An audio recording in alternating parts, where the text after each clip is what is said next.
1, 2, 1, 2, 3. All right. We appear to be streaming. No drop frames. 30 frames per second.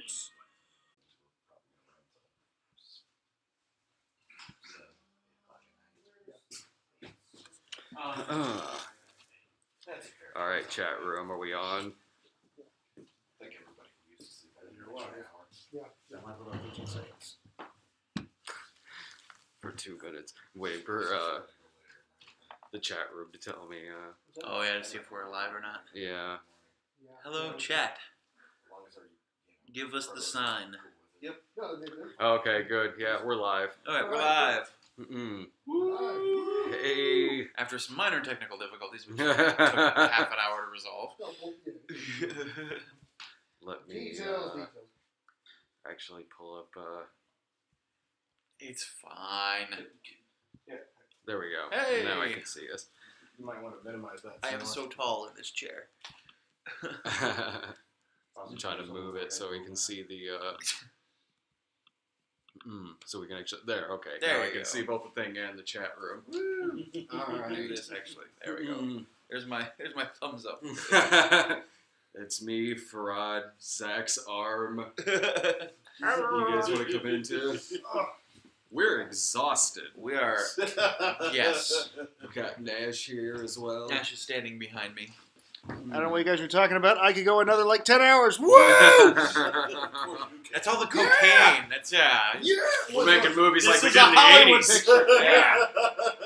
Xanadu rules. Ryan locked me into the writer's room at gunpoint. It's true. I get the best work out of him like that. No, worse, I wrote this movie in Detroit. So there's Actually true. So there's still guns involved. Yeah. Spending time in Detroit would put the fear of God in you. Just city bears. All right, so we should explain what we're doing here. This is if you guys were there for the 12-hour stream that we did, or the one that I did afterwards. We're taking donations so we can take care of some post-production work.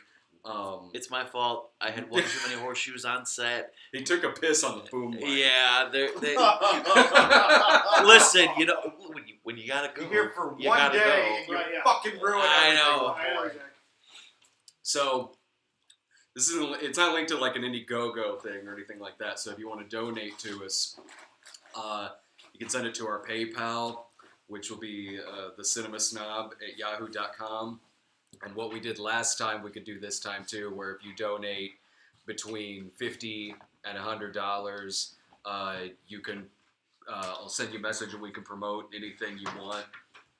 We can promote anything you want during the stream. If you send $100 or more, we'll bring you up on a call and you can ask us the questions. And for anyone who does donate, we have an exclusive scene from the movie that will be private on YouTube, and we'll send out the video link to everyone who donated. We'll get to see a cut together scene from the movie that features our star Dave, Doug, and our buddy Trevor playing two characters named Ned and Stacy.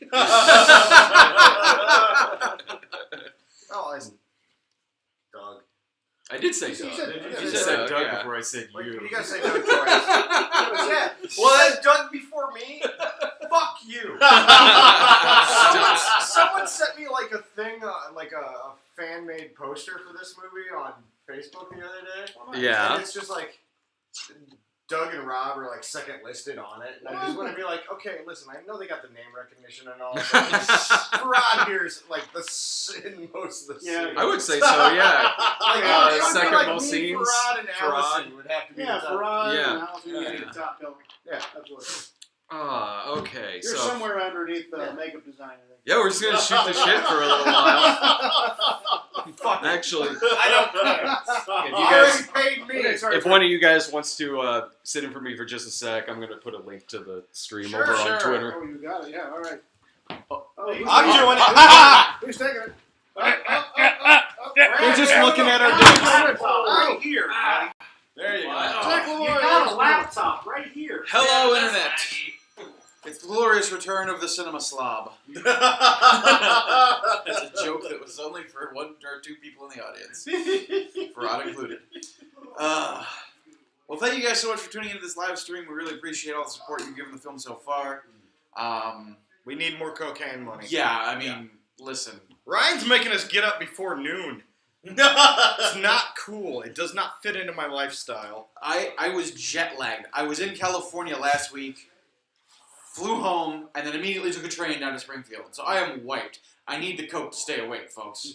It sure as shit isn't to lose the weight. Hi, everybody. I wish I need to load up like the chat on my phone so I can see it better because from this distance I can't see squat diddly. Gotcha. Oh. No. Oh, Come back, Nash. No. It's a wild Nash. No. A wild masterpiece. I get the 2 most support guys back in the Super frame. effective. Is 80s Dan in there? 80s Dan is there. You've only missed like 30 seconds because we're late. Is it on the Stone Gremlin? And you know Yeah. why we're late? Because Apple sucks! That's why we're late. I mean, It's because there's no headphone jack. you're not wrong. You're definitely not wrong. Cocaine does work. It just depends on what you use it for. It's because this shitty-ass Mac OS can't stream for fuck. That's why we're late. Yeah. Someone's asking. This is what my Vonnegut tattoo says. There. Okay, There so you go. apparently I can't get the chat. Yeah, the chat doesn't Yeah, you can't do it my on your phone. which is Yeah, just no. stupid. So fuck it. I tried it on my iPad. Nothing. Again, Apple. Fucking Apple problems. You're right, Nash. They're the God devil. damn it. Fucking Tim Cook. Fucking Yeah. Tim Cook. Apples do suck bananas forever. That's right. Silence right here. It's like we fucked Steve Jobs' corpse so much it fell apart. Now what do we do? I'm going back to a reliable phone. The Galaxy Note 7. It reliably explodes. That's It's still right. reliable. It's a point. It's true. I can't argue with that. Guys, it's too early to talk about all of us fucking, okay? Let's raise the money we need for post, and then we'll talk about it. Yes. You help us raise the money we need for post-production, and then we'll talk about all the fucking you want. There you go. We will play the... Well, I don't think we can do that on YouTube, come to think about it. Someone's asking how the baby is small and loud. That is So, how the it's baby it's is. A baby. The loud is small and baby. Yeah, it's fucking adorable, and I love it, but fuck, I wish it would shut up. My wife is watching this, by the way. Oh. Good job, buddy. Good job. Caligula Bro, that might be the sequel there. You know, I'll tell you that's. Yeah, Caligula, bro. That's The there we Note go. 7 is the only phone to have in a survival situation. Well, yeah, because you could start a fire with it. Yep. No, you cannot know my baby's name. Fuck you people.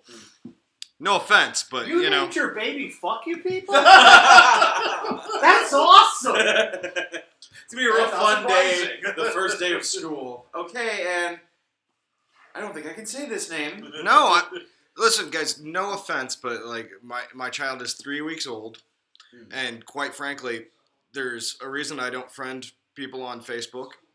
It's not that there aren't plenty of lovely people out there. That's just Sarah and I both consider our private lives private, and Yep.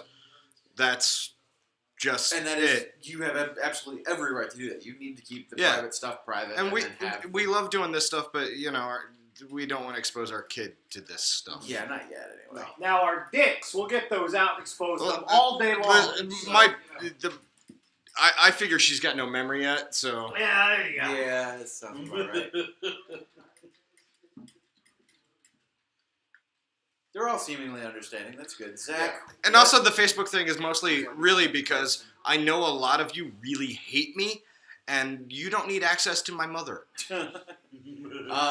What was it like meeting Johnny Carson? It was awesome. Granted, I was 3 at the time, but he was nice. He was funny. It was a good time. It's definitely one of the greatest memories of my life that I'll be able to carry in with my life. Zach, did Ed McMahon stick his thumb up your ass too? No, but Jonathan Winters had a 20 hanging out of his zipper. Show us on the doll where the late night host Right? Any luck on worst top 10? There's plenty on the worst top 10s of 2016. Oh, Don't yeah. worry. Keep it. But I can probably Patience. say without question that Hillary's America is going to be the top for everybody who saw it. So. Scott. Nothing But Trouble's a great movie. Why would he do a snob on that? Am I really... I am that fat. No, I'm that fat. No, I'm that fat. Oh, I'm not fat. We took this to a weird. See, Yeah, we did. We were a little Spartacus with this. My only problem with this movie having a budget and us having professionals working on it is that it's really well lit and you can see my beer gut in every fucking scene. Very much. Meanwhile, I look like Farva's reject brother. I love the random favorite Doritos. Cool Ranch, they're the best. Cool Ranch are in fact the best. I like spicy nacho. Spicy nacho. And honestly, the best ones, I can't remember what they were actually called, but they came in a black bag and they were like black pepper and like Parmesan flavored or something. Those were vaguely amazing. remember those, but Cool Ranch all the way. Cool Ranch. Oh, for the standards. Cool Ranches. Yeah. No one likes the taco flavor. I don't know why they still No. fucking That sell was it. like the first one. I remember when it came out. Yeah, my mom passed those in the grocery store the other day. She's like, oh my god, I remember these when I was a kid. Ryan can answer this question. Ryan, how far along in filming are we? Get your ass in here.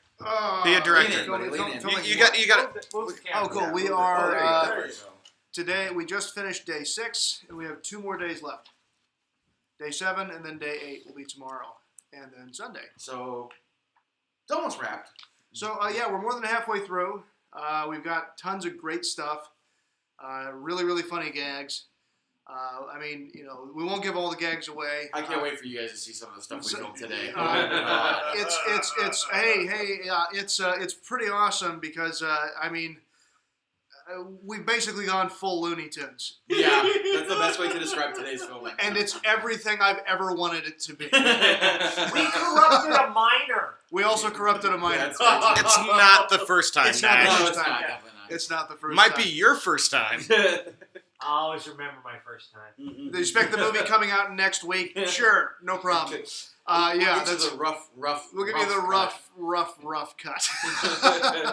It took me a while to find a link to this stream to put it on Twitter. Oh, Like, yeah. wow, the YouTube stream is set up really confusing. It took me like 5 minutes to figure out what the link to this is. I'm moving close to Roger Corman speeds. I like that one. Yeah, that's right. That's what Ryan, they're asking you for tips on directing actors, and the biggest thing he usually says to me is, shut the fuck up, Gobble. Yeah. That and act better. Okay, so honest answer to tips on directing actors. I mean, really, like there's a lot of different theories on this with directors, and sometimes you get directors that pretend that God, there's a foot there. Sometimes you get directors that pretend that actors are the props that bleed. You know, they don't have opinions. They don't get to say anything. You sit them down. You move them where you say you look right here and you say the line exactly how it works. Now, I have the benefit of I'm working with my friends. I mean, these are my best friends. Brad and Dave are family to me. I more than don't they are know anything you. else. I just met Nash today. But That's still, why you're sitting on the loner couch. that's why you're over there. You're That's on why the I put you shame over there. couch. But no, it's- Nash, the ceremony's after the live stream. Man. So Farad is sitting here like he's the roommate who has nothing to do with this, but it's too early to go to bed. I'm tweeting out the link to the stream. so no, That's but why you're the best really, roommate. like the honest answer I can give to you. Quiet on the set! The director's talking. No, yes, is I mean, you got to work. You got to have an idea of what you really want. You really need to envision it in your head of how things are supposed to be, and you really need to think about who it is you're working with. And when you want to try to get something different out of an actor, it's a respect thing. I mean, it really is respect. Because they're, even though they'll make fun and whatnot, they're artists and they're people who are trying to bring their own interpretation to the role of what they're doing. So you got to think about that, and you got to work with them. And if you get too mad at them or say, well, no, that's not what I want, you got to think, and you also got to change. I mean, a lot of things, when you play a movie in your head as a director, it will change. It'll change when you actually get it, to the actual actor. They'll do it in a different way, and you have to think about, is that going to work with your final vision? And if it's not, you got to kind of think, well, how do I get this out of them in a good way, and you come with suggestions. And I mean, Dave and I will talk all the time about, well, what do we do it like this, or maybe pull deeper from this, or this is what we're trying to go for here. And since I want Dave to be a collaborator, what's this? The porno spoof Jesus Blow. Jesus Blow coming later. Literally. So that's Can't wait to film that one. So that's kind of on that. So Go take that. Go. Oh, boy, Yeah. that's all right. He got a call on his Dick Tracy watch. He's got to go. Ryan is thousands of miles away from his family right now, so he's just like, fuck you guys. Yeah. All right, like I said, Ryan is cute, Matthew. Yes. Ryan's fucking adorable. Ryan is adorable. I've had the pleasure of grabbing his ass for 13 years, and I'll tell you, it's amazing. They're well sculpted. Let me move this back a little bit so I can get. I'm more not of us getting in the fisted in anything anymore. Jesus Anymore. Blow, the coming of Christ. Well, you can. Beautiful. It's sort of like, nothing stays up Of course, there. now I get like You fart, it's silent. Ryan, they all think you're cute. They thought Brad was the director. No, Ryan is No. the director. Brad's the screenwriter. All credit to Brad, but Ryan's much more talented. Yes. Brad tries to give me direction, I just punch him in the dick. Yeah, it doesn't go well. Taking direction from Brad is, okay, buddy, what I want you to do now is go. I can't take you seriously. I cannot take you seriously in that voice, sir. Look at Jesus Bro and look at Midnight Heat. You can tell who the better director is. Someone wants to know if Ryan, are you still dating Carl Cox? Is that Ryan? I'd call that a big yes. I am- Apparently, I have better facial hair, though. And yeah, there should be a description there underneath the video that has a link to our PayPal account on it. So between $50 and $99. Please give deeply from the bottom of your wallet. I'm sorry. What was the question about Carl Cox? Are you still together? Are we still together? Of course we are. Except for you're both dead. We're both dead, but If you donate that, I'll send you email. We'll promote whatever you want during the stream. Send us $100 or more. We'll take your call. Anyone who donates gets to see an early clip of the movie that's been cut together. Yeah, we took a clip of the movie. I did a nice polish edit on it. I've also got it color corrected, so it looks really, really nice. We're using a very nice camera. It's actually the same camera that I've been working on a lot of the movies that I've been editing. A lot of Lifetime movies, movies for Hallmark Channel, movies It's for oddly Sci-Fi. appropriate that this movie will be shot in the style of those movies with that equipment because Absolutely, it's yeah. perfect for the. Yeah, it's the exact same equipment. A lot of the crew that I've also hired also works with me on some of those other movies. So we've got a top-notch crew. So what you're saying Great is I need to fellas. move back to Los Angeles and be an actor again and Yes, get you my do. foot in the door with you. Is Yes, you do. is That's Trident right. Guy I in love Jesus this Bro? plan. I'm No. still- Done deal, you're in. All We're right. asking if you're in the. Do you have a cameo in the He's movie? gonna have a camera. I will have a cameo in the movie. Yes, I will have a brief cameo. So I gotta have one. I don't know if it's me walking dogs in the park or trying to catch a bus or Very Well, you were the exactly yes. you were the eyeball in Paranoia, right? Right, yeah. And you had a really big role in this. Yes, Yeah. Santa Christ will be in the movie. We filmed all his shit yesterday. Yep. Can you talk about your cameo in the Seagal sniper movie? Oh yeah. Okay.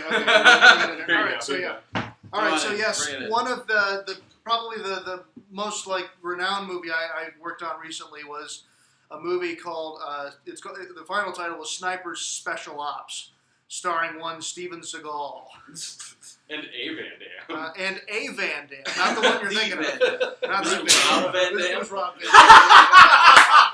Yeah. I love So that was a movie I got to work on as the editor, and honestly it was I think it was a fun movie to work on. It was fun to do a war movie. They used actual real weapons with blanks, so they actually had muzzle flashes and brass that got shot out. They shot it in the exact same place that they shot American Sniper. And because, what you just said about the blanks and the explosive, it was actually looked far more realistic than American Sniper. It was did. actually a pretty passable war film because you also had for the bullet effects of them hitting near the actors, they had a paintball gun with dirt pellets, so it hit with dirt, which was pretty cool. But no, yeah, if you haven't seen it, which makes you like a person, it's starring Seagal, and he's this special forces sniper. Where's the audio? Is that? You're fine. It's right there. Fine? Oh, okay, never mind. Okay. Shout out to the buddies chanting ECW in chat. Good on you. Because Rob Van Dam. Yes, yeah, and he does this at one point in the movie. He totally does. Oh, I'm sure. Yeah, he does. He It's does. It's his signature thing. He totally does. Actually, he was really cool to work with. I will say this. I got to meet him a few times. Ridge. No, we're not talking about Hacksaw Ridge. No. So, Nobody's talking about Hacksaw Ridge. no. So anyway, at one point, okay, he's a special forces sniper who gets stuck behind enemy lines, and because he's probably 400 pounds, is probably why he got stuck behind enemy lines. Hey, I resemble that remark. Okay, but you're not trying to convince anybody that you're a special forces sniper. That's true. Yeah. All right, let's just put it this way. Anyway, so I'm special, but not special forces. Special forces. So anyway, No. So at one point he goes over and he picks up a radio and he calls back to headquarters and says, he needs to be extracted and got out. Originally was supposed to be somebody on the other end was the whoever's person at headquarters or whatever. So I just recorded a temporary track. We do that a lot. As the editor, so we can show it to the producers just so they know that there's something that's supposed to be there. Like I'll record a voice and put it in there. Well, I put in my temporary track, and I guess for whatever reason they either forgot about it or they thought it was good enough. So they kept it in there. So in the final movie, you have Seagal saying what does he say? He goes like, "This is Overwatch. I need pickup." And I'm like, and then I just the temp was just this is Beeline. Please confirm. He says, "This is Overwatch. I need to pick up copy of that Beeline," and that's it. So there you go. So. Without even trying, I end up doing a voiceover cameo with Seagal. So, Nice. But Matthew noticed it right away. Right, yeah, 'cause yeah, I was watching it with Matthew when he was in town. That was pretty fun. I mean, I think it was a pretty passable war film. Like it was they had $1 million budget, so it really wasn't a huge budget.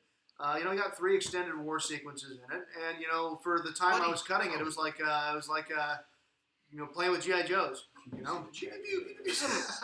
So, what's this? Lloyd is not the godfather of my child. Chloe is. Sarah's brother is actually a godfather of her child.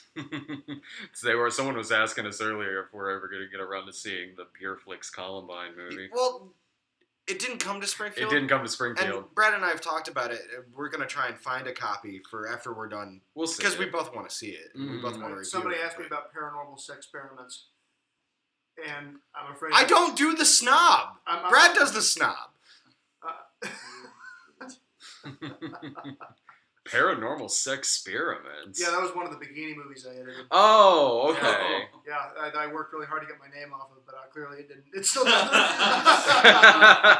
Is that one of Fred Olin? Well, yeah, the retro media put together. I mean, honestly, like I was trying to explain to these guys that doing an 8-day shoot, doing a feature film in 8 days is pretty darn good. Because Paranormal Sex Experiments was one of 3 that was shot all at the same time. There was Paranormal Sex Experiments, Cosmic Calendar Girls, and I think it was called Primal Pleasure Station. I think that's what the title of it was. Well, Slow down, I can't type these fast. Okay, yeah, exactly. Oh, please, Zach, you starred in all 3. But there were 3 that were all shot at once. They shot 3 of them, 3 feature films because they're feature length in 6 days. So they were shooting 21 pages or more a day of these movies. Now, given the actors, only really got 1 take because it's not going to get much better than what you got.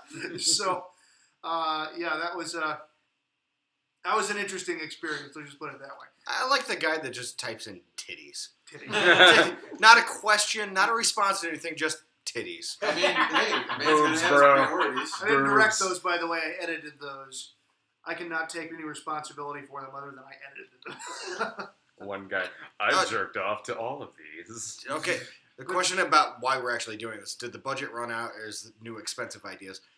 little bit of both. Well, no, it's more adding additional ideas and trying to get us through what we're going to need to do with post. We've been having fun coming up with new things, and quite honestly, we filmed some outside stuff, and we're going to have to do some post to cover up some background noise. And we came up with a whole sequence on the fly today that required extra filming time and extra editing time for that matter. So it's just going to help fund the post-production costs.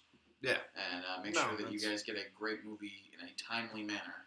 Correct. Shooting audio outside is like trying to have a shout off with a vacuum cleaner. Yeah. He's very and we have a very talented sound guy working with us. Right. But there's only so much any person can physically do with a microphone. I mean, depends on what you want to physically do with that microphone. What can you physically do with it? Yeah. Hey-o. Someone's asked a couple of times if the Rickhead was based on Josh Hadley. He's not. He's really not based on anyone in particular. He's just he's based on an asshole troll. I mean, it's kind of a generic character. Not any particular troll or anything like that. He's just kind of like the Rickhead comes from a show we did called The Reviewers, and he was a frequent internet troll who popped up a few times to always yell at the main characters on that show. Well, we show actual nice Christians. Actually, the movie's full of actual nice Christians. There's no mean Christians in our movie. There's just the Rickhead and a lot of people that aren't bad people. Yeah, we actually we worked really hard on the script to make it. I mean, honestly, it's a religious movie. We've made a religious comedy, and it actually has a better message. Yeah. Than a lot of these faith-based movies. It's funny about poking it's more along the lines of what Brad and I always say when we're reviewing those movies. It's who gives a shit what you believe as long as you're not a prick about it. Mm-hmm. Yeah, and it actually is a movie about humanity and hope and everything, but does so while parodying the tropes that we see in these movies, because you've seen midnight screenings. Dave and I have seen quite a few of these, at least a lot of the main ones. And seeing all of these movies after movie after movie, whether God's Not Dead, Old Fashioned, or all these, you quite easily pick up on the you quite easily pick up on the tropes of all of these. So it was a lot of people left comment. There's one midnight screenings where I can't remember which one it was, but it was one where at some point in there, we both say to each other, we should really do a parody of these. Yeah. That's where it came from. And it's easy fodder. I mean, we take some low blows at those movies, but I don't think we take any low blows at Christianity at all. No, we really don't. I mean, maybe through the mouthpiece of the Rickhead, but at the same time, he's such a vile character that he's not looked on as this is anything that we actually believe. Mm-hmm. We're more commenting on the very angry internet atheist. How these movies kind of stereotype that, not just atheism, but other things too. It plays with all of that. Right. Sorry, go ahead. No, you're right. I was saying it's very much what that character is saying, but the movie's actual message is not at all that. It's actually like I said, it's actually a very religious message. I mean, as crazy as it sounds coming from us, I don't know that it's a religious message. I'd say it's a humanist message. Yeah, I'd say humanist and very spiritual. Yes, sort of. You could look at it. You could look at it all of those ways. Quite honestly, it kind of plays into however you feel about it. If you're not a piece of shit, like all those assholes who voted for our president. Happy America. I haven't stopped drinking in days. Yeah. I'm a father. It just helps you get through it. No, you know what? It was one of those moments. I literally sat there and went, "All right, I can deal with 4 years of this," and then went "Oh fuck, I have a daughter." Yeah. You know what I'm talking about. I do. Yeah. Awkward. So this is going to be like Dogma. We didn't have the budget for a shit demon. So they got me. I was going to say we got Doug. But there are a couple of demons in the movie. Yeah. There are a couple of demons in the movie. There's one shot, and I won't give anything away, but there's one shot of the movie that if you're on Snapchat and you've been following that, you can see behind this that we shot with Allison yesterday in this red room, and it was like if you were to just look at this still shot, I mean it's beautiful looking, but if you were to just look at the still shot, it looks like we're making this like fucked up Dario Argento movie. It was crazy. It was great. Did you see Old Fashioned? Yes. Jesus Christ. Well, then you need to see Voiceless, because it's practically the same movie, only it's about abortion. Oh. It's like if Old Fashioned was shot like The Wire for some reason. What? Dead serious. Brian and I went to go see this. Hardest setup on the shoot so far? Me. No, we've got such good crew that honestly everything's been. The setups have all been easy. The We had hardest. some weird shit this morning, though, or this afternoon. Yeah. Yeah. That's not the setup. That's just circumstances. Yeah. Are you talking? That guy on the bike? Yeah, we had some guy on a bike who was, I mean, sometimes on a set, especially if you're shooting outside and it's like not a controlled road or something, you're at the mercy of whoever walks by. And most of the time, it's just people going, "Oh, shoot a movie, awesome, it's great." And we had that lady walk by when we were at the theater, and she's like, "Oh my God, y'all are shooting a movie! This is so cool." She asked what we were shooting, and we go, a mayonnaise commercial. There's a Trump troll in there. Trump troll, hey! Trump troll. That's happened to us on more than one. Like there was a drunk or a meth head who showed up during the Cinema Snob movie. When we were doing Midnight Heat, there was a panhandler who wouldn't leave us alone. Well, I mean, these sort of things happen on bigger budget movies, and actually on bigger budget movies, you actually have budgets. Like it's not an unspoken budget, but it's like you just pay them off. I mean. You've got a huge amount of money being spent to get all these people there and to shoot, and you're on a schedule. And if you got one person who's unbalanced or crazy or just a jerk, it's the easiest thing to do. Is like, here's $40, go away. I'm not even kidding. Like that's what we actually do on bigger budget movies. Is we do stuff like that. So technically, someone could make a living Just interrupting hassling movie movie shoots. I mean, Internet trolls, you found your calling. You found Holy the job. shit! It's what we do on bigger. I mean, Oh my God, it was I'm a much drunken more- asshole. I live in the wrong town. Ryan, can I just come spend like a week at your house and make like $5 grand? Yeah, exactly. Party at Ryan's house. We got a little bit of it in the behind the scenes footage. For what day of this is this? Was this a It's shoot? day 6. So for the day 6 on the. I did not name my son after Trump. First of all, I didn't have a son. I have a daughter. so I her wouldn't name's fuck- Ivanka. Yes. Yeah. Yes.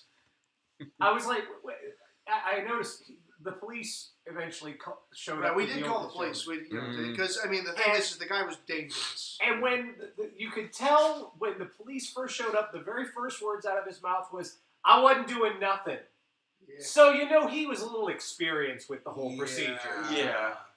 Now, I mean, I didn't see what was happening because we had some kids on set, so I actually took the kids. Yeah. I took the kids away.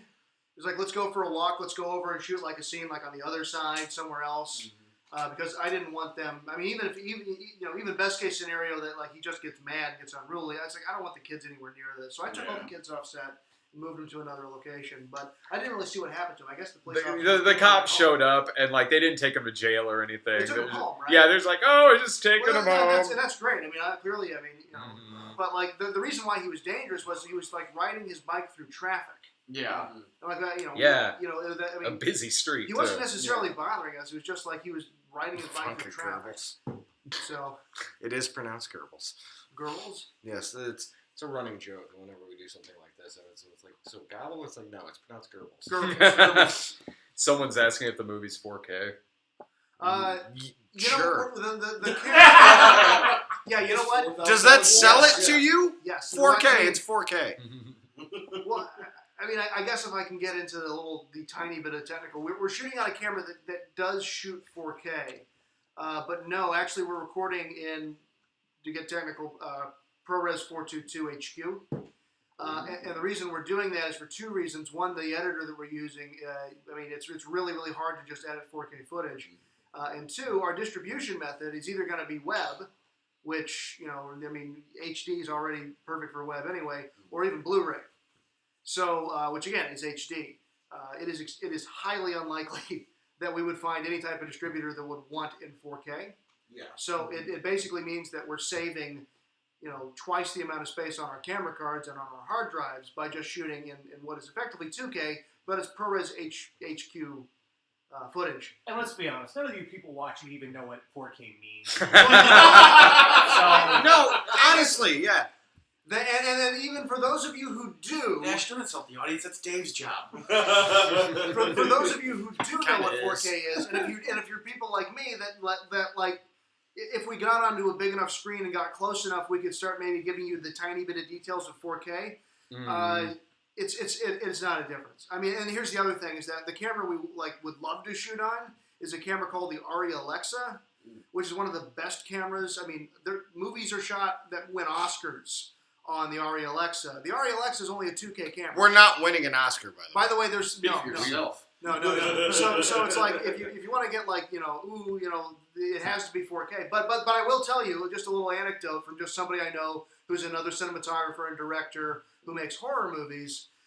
He was telling me a story about how he shot a movie and he on the Canon 7D, which is, I mean, I have one of those. They're just little digital SLR cameras that shoot HD video.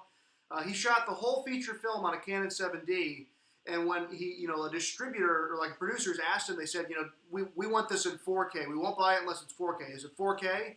And he goes, yeah, it's 4K. And they go, great, and they buy it, and they're screening it. And of course, remember, it was shot in HD on a 7D. They're watching it, the producers go, see, look how beautiful it is. That's why you shoot in 4K. So I mean, like as of right now, a lot of this stuff is still just buzzwords. It's like, yes, 4K. I mean, it is a technical difference, but most of our consumption is on an HD screen, which is only 1080 anyway. Right. So we can shoot 4K, and actually, like the green screen stuff that we shot in 4K just to have more digital information, and like our slow motion stuff, we also shot in 4K. But for the most part, we're shooting 2K. We're shooting ProRes HQ. It's gonna look beautiful. It's gonna be tremendous. You've been very It's technical gonna be now. huge. Now you have to tell a dick joke. Okay, so this guy goes to a $20 hooker and gets the crabs, and he goes back later. What? No. He goes back later to complain. And she says, hey, for $20, what the hell are you expecting, lobster? All right. Our director, ladies and gentlemen. If that doesn't make you want to donate, nothing will. Lloyd is not the DP of this film. He's the executive producer. He doesn't have thumbs. He is for the sequel. I thought it would be funny if... I like how people are getting upset that we haven't responded to their questions. Like, you know how many questions are going fucking by? Yeah. That's going to survive. Like, I can't even see. Yeah, from here. Who's the... a bunch of us if we're going to do a midnight screenings of Almost Christmas, which I think came out over the weekend. We're kind of busy Yeah. right now. This is taking up most of our Do time. you want a movie or do you want a midnight screening? Because the way we're doing this too is we're actually shooting like real union hours because we have some pros on set. So we're on set at 6 in the fucking morning. And for me and Brad, that's different. Yeah. You're not the only ones. Brad doesn't have a real job, and I'm a stay-at-home dad technically. So real job, Dave. You have a real job. No, I have a real job. What are you talking about? I mean, I was originally planning on still doing midnight screenings while the shoot's going, but like we're all exhausted at the end of the day. Yeah. All we want to do is just go home and sleep. So basically, when the movie wraps, I'll be spending a week going to see To be going honest, to see you the could probably just bullshit some stuff and it would sound like you saw it. I probably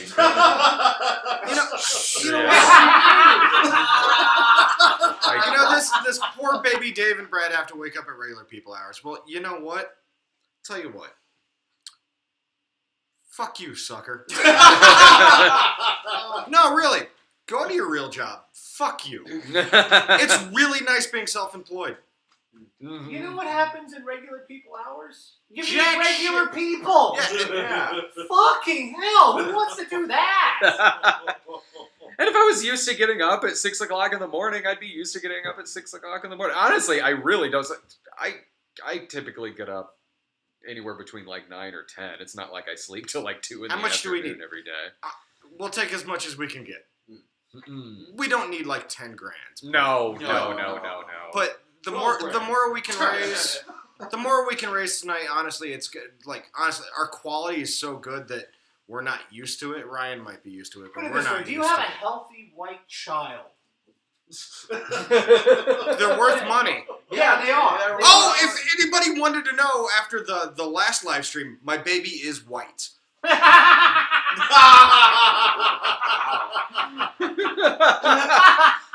And it's mine. I just thought I'd throw it out there. It was a running joke last time. Baby's white.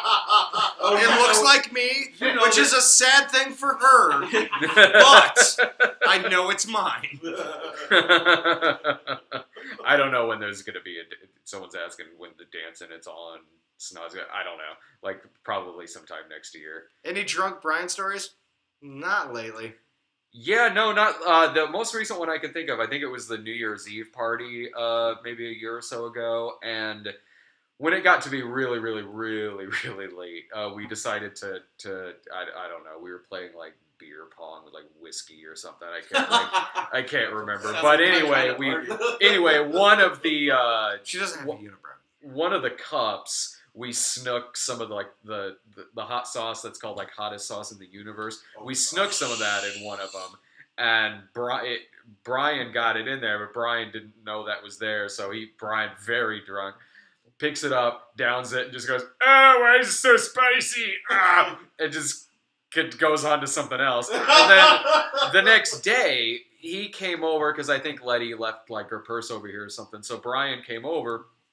We go in the room and all the beer pong shit was still in there. So Brian says, "When did we play beer pong?"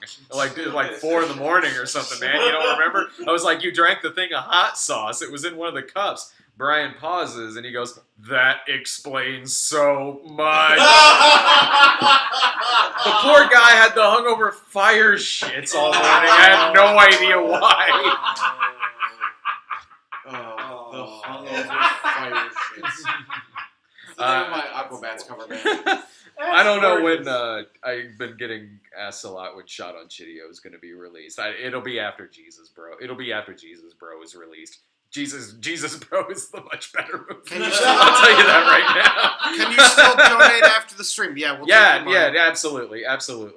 Our PayPal address is thecinemasnob@yahoo.com, and again, $50 to $99 will promote whatever you want on the stream. $100 or more, you can call in and ask us a question. Anybody who donates is going to get an early link to an exclusive clip from the movie. Can I see the clip?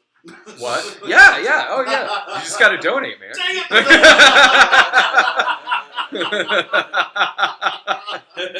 it! Crap! Someone's asking us disco or punk. What? Someone goes disco or punk. I'm like, Dave and I have very different answers on that. I'm gonna say punk. I'm gonna say disco. And I'll give Brad credit. Over the years, he's warmed up to punk, and I've only learned to hate disco more.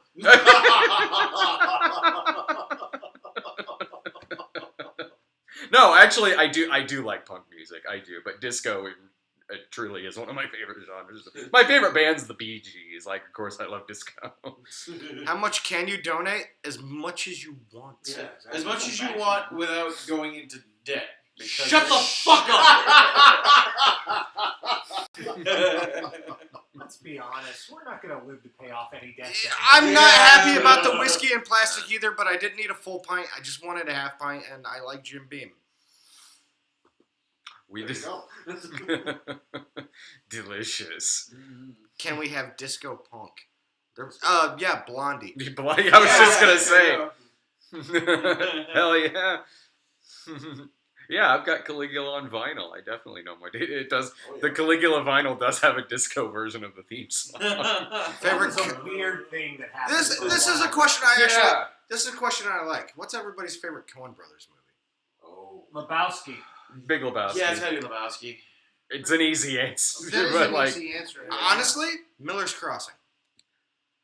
aside from I Big love Lebowski, Miller's Crossing. Raising Arizona. Yeah, for that's me. my second one there. Yeah, Coen Brothers made A Serious Man, right? yeah. I'll go with that one. Miller's Crossing. That opening scene with the hat is just Over the fucking Rock, awesome. that was. What the fuck was that? I love the movie. Don't get me wrong, but just all that. Excluding Lebowski, I'd have to say Oh Brother Where Art Thou was really good too. Have they made a bad movie? That's Lady Killers. I liked Lady Killers. I haven't alright. seen Lady Killers. I wasn't that much into Intolerable Cruelty. Yeah. Not that I thought it was bad. I was just didn't- so sold on the man who wasn't there until the last scene, and then I was like, Oh. "What the fuck are you guys doing?" But I it was still a good movie. Yeah, I remember liking that one fine. I never really had any inkling to see it again That sucker necessarily. proxy of that magical realism thing. That Yeah. was weird. But that was of the era. Yeah. It was very much of the era. I forgot Oh, about I did really like Burn After Reading. Yeah. I thought that one was a lot of fun. I didn't really enjoy it the first time I saw it because I didn't think I was expecting the tone of it, and then the second time I watched it, I really enjoyed Burn After Reading.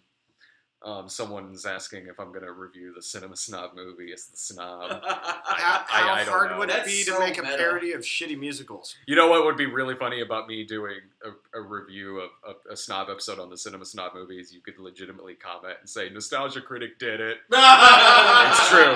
He did do an episode on it. Right. Okay, here's my favorite Kubrick. Oh, 2001. Yeah. The Shining. Yeah, Shining. Full Metal. That's a great fucking movie. Barry fucking Lyndon. I love Barry Lyndon. Although Hell, I love Eyes Wide Shut. A lot of people hate that, but I love it. Eyes Wide Shut for reasons not pertaining to its. I'm quality gonna as a say film. I'm gonna say Dr. Strangelove. yeah. Yeah. I don't know if you Dark can Knight. count Eyes Wide Shut really as a Kubrick movie He because didn't other do it. people had so much creative input after he was dead. Yeah. Yeah. Sure. I mean, But everything's still there. yeah. I Also mean, shot by him. it still looks like a Kubrick And film. he still drove the actors to complete breakdown. Yeah. Did Kubrick do Spice World? Should have. Sure. Yeah. Yeah. Why not? Why not? He totally should have. He also did Cool Paths Runnings, of Cool Glory Runnings. is pretty great. So's The Killing. Mm-hmm. I fucking love Kubrick. Yeah.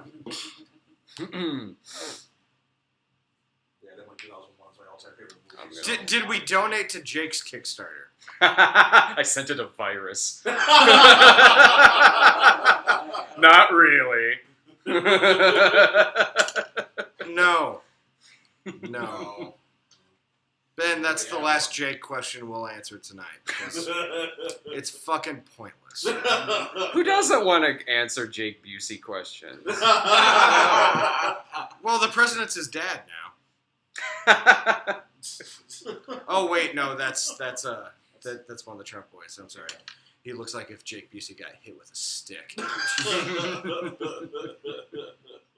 You're on the list now, Dave. Yeah. Fuck it, fine. I want to be on that list. Now we're all on that list. Damn straight. Are there perks? Perks. Zach will show you his dick. Some call it a perk. Some call it torture. Yeah. I'm pretty sure actually it's against the Geneva Convention for me to do that. It wasn't a Kickstarter. I promise either. to tell It was you, like if we a hit GoFundMe or $2,000 something. tonight, I will truffle shuffle. There you go. Nolan or Sam Raimi? I love a Sam Raimi movie, but I gotta say, Nolan's more consistent. Yeah, Nolan. Yeah. Like I think Sam, if I had to say whose movies do I love more? For the most part, Sam Raimi, but Nolan Yeah. is definitely more consistent. Mhm. Raimi knows how to get a little out of get a lot out of Yeah. a little. Right. Yeah. But Nolan can just he Yeah. feasts for the eyes. Well, and when Sam Raimi's on, he's fucking amazing. Oh yeah, yeah. But Spider-Man 2. have you seen a bad Nolan film yet? Like, I can understand people Were we not just talking liking about some this of earlier? the I can see if Nolan film I didn't like, but Yeah. I haven't yet seen Not a one bad that's looking. bad. I Yeah. haven't seen a bad looking Nolan. I didn't like Dark Knight Rises. Yeah. But I'm not going to call it a bad Yeah. film. Yeah. Like, Sure, yeah. Any love? I have all the love in the world for Memento, except for that bullshit DVD from like 20 years ago that Oh, you couldn't access God. anything. Yeah, the Do you remember memories of that? that were awful. The DVD, that 2-disc DVD from The Memento, special edition Memento that was, DVD. they made it Yeah. impossible to navigate. Yeah. I forgot about that. That Holy was one of shit. the first Darkman is DVDs. not a fucking joke. Darkman is actually really, really good. I love Darkman Darkman. 3, Darkman Die. Now that's a fucking joke. Yeah, but that was the saving grace of that is Jeff Fahey plays the bad guy. Redo Sadistic Bitch? Well, let's get this movie out. Let's get Mhm. Shot on Shitio out, and Yeah. then we'll talk about Sadistic Bitch. I always I thought think We've the perfect talked about follow-up- Sadistic Bitch a lot. Yeah, I think a perfect follow-up to a religious feel-good movie would be, a torture porn. Favorite Bible Yeah. story: The Loaves and the Fishes. You do love you some loaves and fishes. It's my favorite thing from the It is Bible. yeah. Because those two words together are just beautiful. Loaves and fishes? Oh, Yeah. come I'm gonna on, check Job. the PayPal. Job, you have God and the devil being an absolute dick to one Are we dude. gonna do this again with the live stream? We're just gonna answer favorite questions. I mean, it's easy, but it gets boring. It's easy money. Favorite Italian director? No. No. Favorite Goldweight movie? Goldweight? Bobcat. Goldweight. Shanks the Clown. Scrooged. I don't know. Scrooge, Scrooge yeah. is a good. Hot to try. Honestly, Hot to try. what is it? World's Best Dad. You ever see that Is that one? the one he did with It's Robin Williams? Robin Williams, Yeah. and Robin Williams' son dies from auto asphyxiation. So Robin Williams writes a fake suicide note for his son to not be embarrassed about it. It's an amazing movie. Yeah. Which worked. Hindsight Yeah. is 2020 it's on an, that it's one. an amazing movie. Jesus. It's one of those movies that if it weren't so fucked up, Robin Williams probably should have gotten an Oscar for it. He was Yeah. that good in it. Yeah. When I Mel was Gibson growing in up. The Beaver, which Mel Gibson should have been nominated for The Beaver because he was amazing in that movie. I need to see that movie. That movie's fucking amazing, and Nice. it's depressing. Oh, I'm sure it is. I like when big actors do shit that you don't expect them to do, especially weird dark shit like World's Best Dad or The Beaver, like when Will Ferrell did Stranger Than Fiction or Everything Must Go. Was that the other one that's really dark? Those are both great movies. Mm-hmm. People are just really naming random movies. Yes, we saw Yeah. Bushwhack. Thank you. Yes. Bushwhack. Least favorite Mel. Let's stop doing this. Come on, guys. Yeah, no Let's talk favorites about some here. real shit. This is not a convention. Any new TV shows? Speechless and The Good Place are both excellent. Good Place is fantastic. I'm loving Westworld. I need to watch that. I'm digging Designated Survivor. Yes, we want to hear stories about your cat. Too bad we can't hear you, or else. Hey, Brad, who's your favorite buttercreamer? Oh, jeez. What? My favorite buttercreamer? The dude who the bad kid, the one Brian's who not turned here. into a gang member. Yeah. With Brian or Ryan? Which? Brian. You said Brian? Brian? Is Brian that isn't. Brian's not here, man. Brian is in the movie. I'll be the fake If chef we could have any Brian creator of tonight. a Christian movie make a cameo, David David A.R. A.R. White. White. Yeah. There's I no fucking question. definitely. I did I think I've talked about this before. I did reach out to Carmen. We've shown you God, the that videos, I- right? People have requested on Radio Dead Air the fucking Carmen videos. You gotta watch Thank them, man. you son of a bitch! Satan bite the dust. Jesus Christ. Ain't no monsters in my house. It was actually I did send Carmen. I told you about this, right? Yeah. I did send I did send Carmen's management an email. I honestly really didn't think I'd hear back, but then I did, and I had a brief conversation with his manager, and it was actually pretty close, but it didn't go along with his touring schedule. But they said to keep him in mind for future movies. Oh, we will. We will. Yeah. That would be amazing. That would be me. Yeah.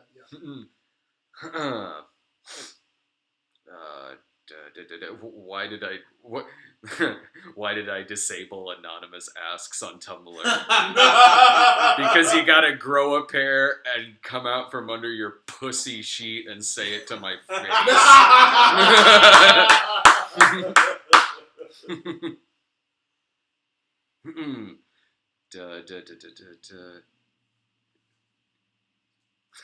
We need more questions. There's so much silence right now. Yeah. Yeah.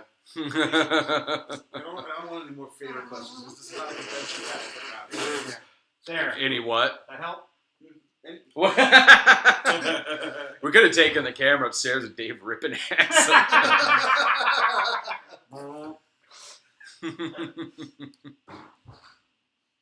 Any just crap, this is a question, but is there any comics anyone's reading?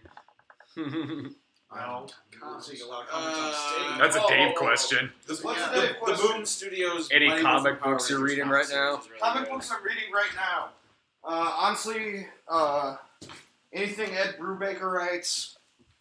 Saga, I think, is the best Yes! comic book on the market right now. Yes. Saga's Yes, thank you. amazing. I'm exclusively Saga and Wicked and Divine. That's it. That's Yeah, all I'm reading right now. Like, honestly, like, I have the Marvel Unlimited subscription. I can't afford comics on a weekly basis anymore. It's too fucking Who can? expensive. Yeah. But I had, like, the past year of Marvel, besides, like, Doctor Strange is a great book, but the rest of it I tuned out. I gave up on DC after the New 52, except for a couple books, and then people moved on. But, yeah, anymore, it's just anything that sticks out is usually an indie book. Yeah, They're self-published. It's Image, it's Dark Horse, Yeah. it's Boom, it's Dynamite. Yeah. Like I said, I've really been enjoying the Boom Studios. And lately. I will Rangers always reboot publicly series, it's pimp really the good. work of Timothy Bradstreet. Yeah. Give him money. Give him so much money. I used to hang out He with buys that me motherfucker. things. I used to hang out with that motherfucker. Really? Yeah. He married my sister. Get the fuck out. Do you know my sister as well, Dak? No, this is back in the Atlanta days. Dragon Con and shit. Yeah. The Tim's, White Wolf. Tim's Yeah. my brother. Shit. Yeah. Small goddamn world. Yeah, I was used to hang out at near White Wolf Studios, knew a bunch of people around there, hung out with them, met him, hung out with him a couple times. It's a good view. He'll be here next month. Yeah, he's a great seen dude. that son of a bitch He'll be home for Christmas. it's been at least a decade. Well, he's from Bloomington. I mean, It's been at least a fucking decade. He called me a Vietnam shooting him in the back motherfucker. when one we time. were like 10. No, we were like 18. Yeah. We were playing GoldenEye, and I'm a Holy- bastard at playing that game. Holy crap, that's a small world. Yeah. Yeah, he used to do all the World of Darkness stuff. Yeah. A whole bunch of this back. Yeah, jeez. He's I think soon he's putting together another book, and I think it's just gonna be a Vampire the Masquerade portfolio. Cool. Nice. Wow. Oh God, that was a decade. Oh Jesus, I'm old. Yeah. So am I. Jesus. Welcome. So am I. Yeah, there's Because I can't imagine we're much different in age, if at all. 40. Yeah, we're 7 years apart. That's not much. Anymore. Well, consider how old Bradstreet is, Mm, and that he's my brother. yeah. Like, I was raised with older people. So. Will we ever visit Ohio? Not again. We used to do a lot of You did. we used to do a lot of cons in Ohio. The problem with Ohio cons is something bad always The happens. problem is the drive. The Like, for me drive anyway. wasn't that bad. And it's just something bad always happens. Someone's car would break down, or we'd be in a dry county, and I'd have Well, to that's like, true, yeah. I'd have to go to fucking like Kentucky to buy liquor. Fuck that shit. I didn't even think. Like I get. I'm not passing the bottle. It's fucking mine. Seriously, this is the first time after like 6 o'clock I have not been holding a screaming child in the past 3 weeks. Usually his own, but sometimes others.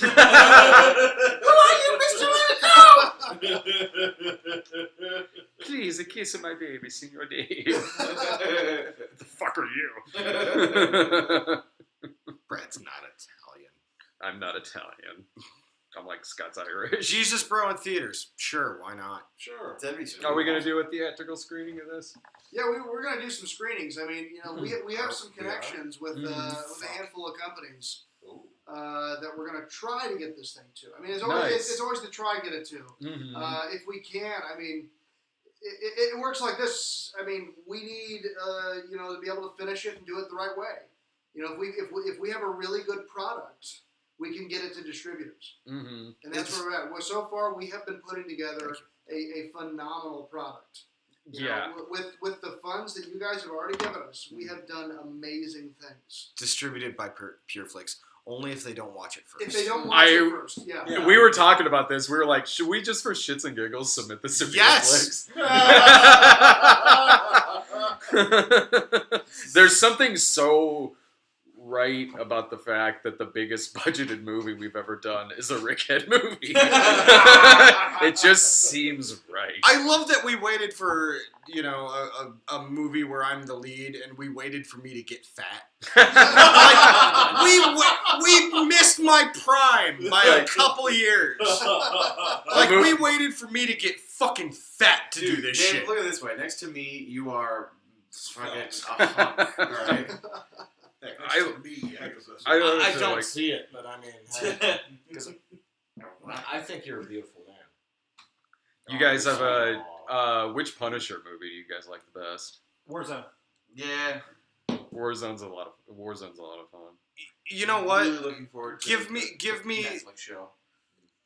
I have seen Chris. Give me the Thomas Jane one, but cut out the neighbors Yeah. and add the tone of Warzone. Mm. Or give me Warzone and give me a different villain. It's hard to fucking balance. Punisher's. Dirty Laundry.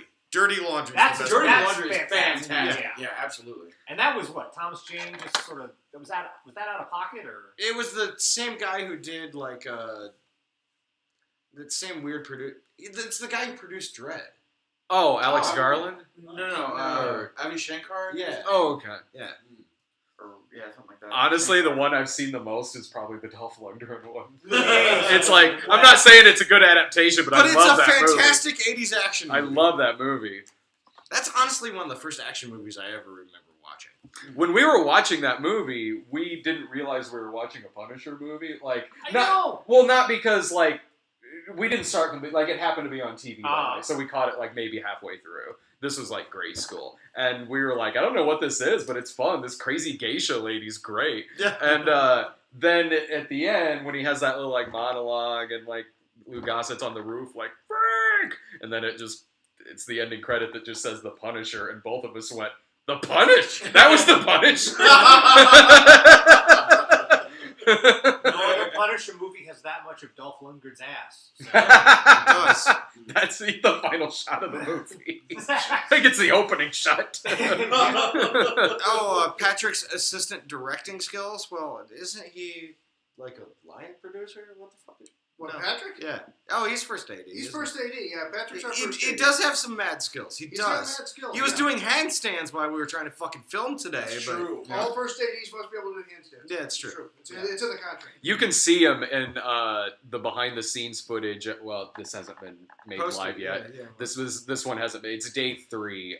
There's some behind the scenes footage of that, and there's one part where the scene is basically a parody of both the dinner scene from Do You Believe and also God's Not Dead. Mainly Do You Believe, where there was the scene where Sean Astin was having dinner with his wife and he was scoffing at the praying family at the table next to him. We kind of do that, but in this the sight of it makes Rickhead so sick, he just grabs the wine bucket. He's on a date, by the way. He grabs the wine bucket and just throws up in it, and you can see it.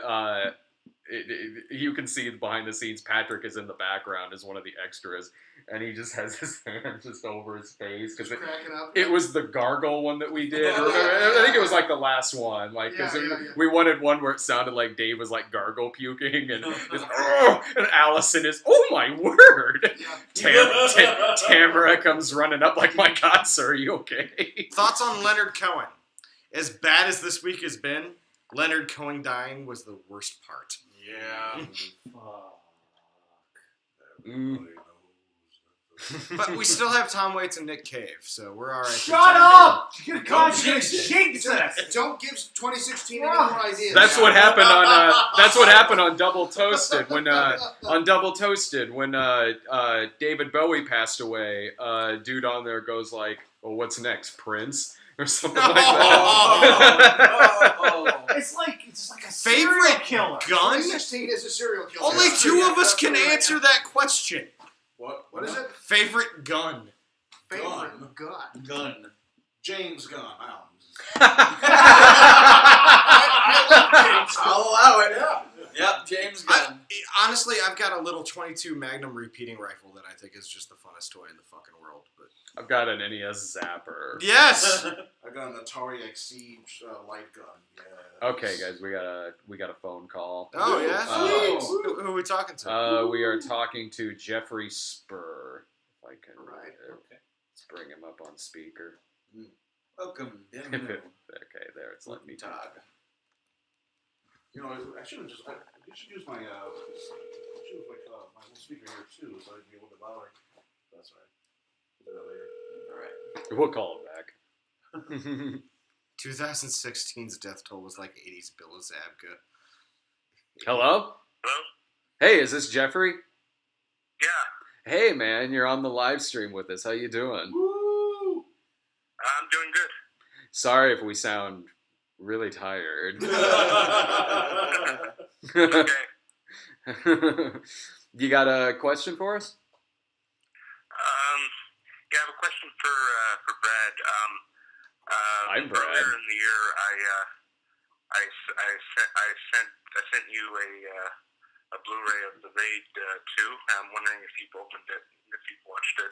Yeah, I have actually, and thank you so much. Thank you so much for sending that to me. I did like that weekend after I got No it. one sends me shit. Yeah, dude, welcome to Make my a wish world. list. I just keep getting envelopes of white powder. That's the cocaine. By the way, Free that's- cocaine, man. I mean, you know. Thank you so much for sending that to me, dude. Do you have a No problem. Do you have a copy of it yourself? Sorry, what was that? Do you have a copy of it yourself? No, I don't. He's like, I hate that movie. I just wanted to send it to you to get rid of He's like, it. Actually, I've been waiting all this time for you to I've send seen it back. I saw that you posted there was a tweet you posted saying that you were having a really hard weekend, and so I felt kind of bad for you, so I sent you the Blu-ray. Lots and lots of raid style killing can always put me in a better mood. Thank you so much, man. Seriously, and thanks for the donation. Yes, thank you for your Yes. donation. Thank Yeah. Uh, Yeah, no problem. Do I get any other questions? Yeah, go for it. yeah. Go for it. Okay. Dave, Yeah. it says on IMDb that the worst movie you've ever seen is The Medea Christmas. Is that true? You know what? At the time, that was the movie that enraged me the most, but no, it's not the worst movie I've ever seen. Technically, I've seen movies that are much worse. Like Hillary's America topped, I think, about everything, but like on technical aspects, like Oogie Loves, shit like that's so much worse. Saving Christmas was Saving on Christmas. was on technical. Honestly, Tyler Perry's Temptation was worse than Medea Christmas. Like Medea Halloween is worse than Medea Christmas. that was just like the end of a year of a shitstorm of terrible movies. Yeah. And I don't know who put that on there. I don't know who put anything on my IMDb page. I don't know. I don't know who updates them. Do you have any other questions? Oh, Jeffrey. I'm wondering, because I know you guys are busy with Jesus Bro. I've requested that Brad review Dangerous Men for the Cinema Snob. Actually, yes, because that's coming up. That's coming up really soon because on our Patreon, there's one of the perks on Patreon where it's fan submissions where you can request one, and one of them, I think it's for the $100 one. One of them was for Dangerous Men. So I do have that coming up very, very soon. Within the next couple of weeks. Okay, have you seen the the movie? No, not yet. Not yet. I'm waiting until I do the episode. He's You're waiting on it's quite a movie. So I've heard. Savor. I've heard it's something special. Well, All right, that's it for me. thanks a million, man. All right, no problem. Take care. Bye.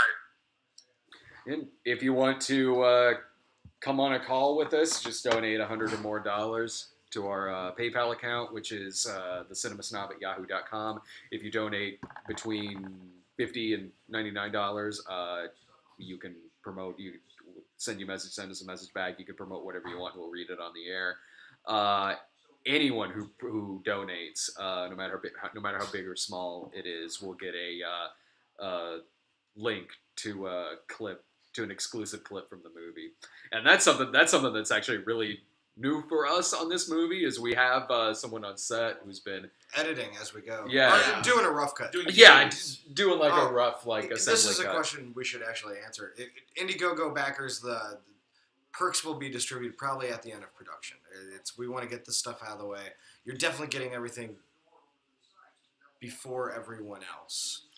But Yeah. it's one of those things. Like the movie, there was a rewrite right before we started filming, so you'll get, if you were one of the people getting the script, you'll get the updated script. Mm-hmm. If you're one of the people getting a copy of the movie, I mean, obviously you gotta wait. Honestly, it would be a cool perk if they got both versions, just to like. That would be cool, but Yeah. fine, you pay for the paper. No, it's emailed to them. I know. That's I've seen some like movie Indiegogos that have made that mistake where it's like on paper and like. But that stuff's definitely coming, and we're definitely conscious of that. It's The we just want to get through production before. the behind the scenes have been going out to contributors early, and also The on Snapchat, we started that. Yeah, Wednesday. the Snapchat as well. All the photos on the Snapchat, if you're Look, in there, it's the internet's Nash. they're in the My Story section on the Snapchat. Brad's grown a second head. My good angel. I love it. Favorite Marvel movie? Oh, that's rough. Of the Marvel Universe movies, maybe Guardians of the Galaxy. I'm gonna say Winter Soldier. Mm-mm. It's a hard question because none of them are like. There's definitely ones that are better than the others, but I don't think there's a single bad one yet. No, not ones that I would say are bad. Yeah. Iron Man 3 wasn't that great. I didn't think it was, I liked loved it. Iron Man 3. Hulk wasn't horrible, but I don't think I'm going to watch it. It doesn't stand up like the other ones. It's Yeah. the easiest to forget, I think. I wasn't a fan of Dark World, but I didn't think it was bad. Ash, will you ever cut your hair? Are you kidding? It's the source of all his power. He is Samson. I haven't cut my hair since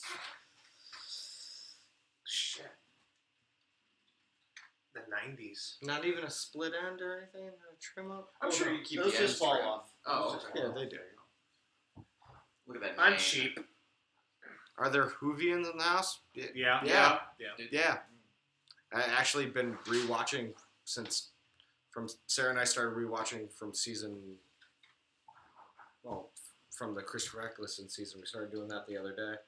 It's a great way to kill time. Fuck Ryan. Let Ryan. What do they want Ryan? Let to Ryan do? go to bed. Yeah. Oh. No. No. No, I didn't. And in fact, I got something here for you. folks. Oh gosh. Oh. Ryan's Breaking got a news. Breaking news here. All right, so here's what I got.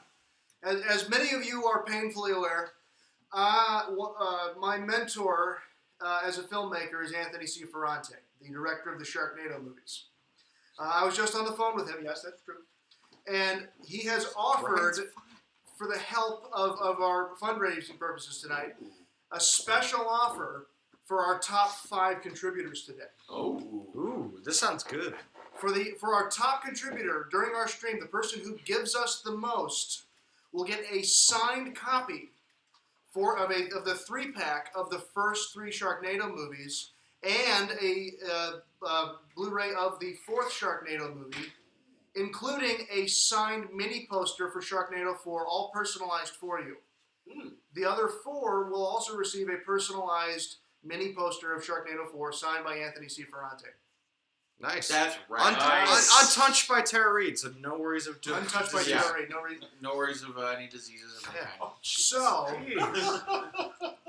I mean, That's actually pretty fucking sweet. it's Yeah, pretty that's- awesome. Is Anthony I'm watching sad I this only- shit or So something? Anthony was telling me. So I was telling him about this, and he says, "Well, here, listen, for a chance for the viewers and to help us out, that's what we're going to do. Is we've got that's our offer for our top 5. So That's a classy fucking move. Yeah. right? absolutely. Yeah. So let's give it up for Anthony. So yeah, he's donating those things to us. So that way, and it's pretty cool. It's all you can get all 4 Sharknado movies, all signed by Anthony, personalized for you, whatever message you want on there, including on the poster. And then our other 4 will also get a mini poster for Sharknado 4. He's been a tremendous amount of help to us, not just on this movie, but also the other movies we've done as well. Absolutely, yeah. Anthony has been a great friend and mentor for me, and yes, he wants to help us out. So just throwing that out there for your folks. Please give, and we can give a little bit back. Yes, for that there as are well. 4 Sharknado. And yes, there are Yes. 4, and there will be a 5th. It's going to be tremendous. It's going to be It'll be huge. huge. God, don't even. Just don't. It's too soon.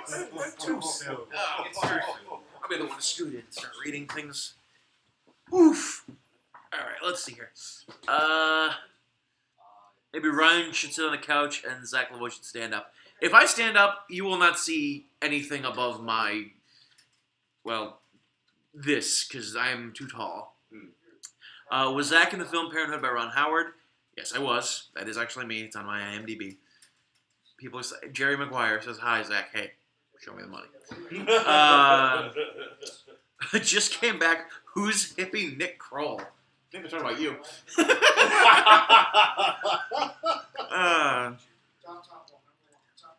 Let's see. I'm just a person who wandered in off the street. Yeah, we found him downtown. It's fine.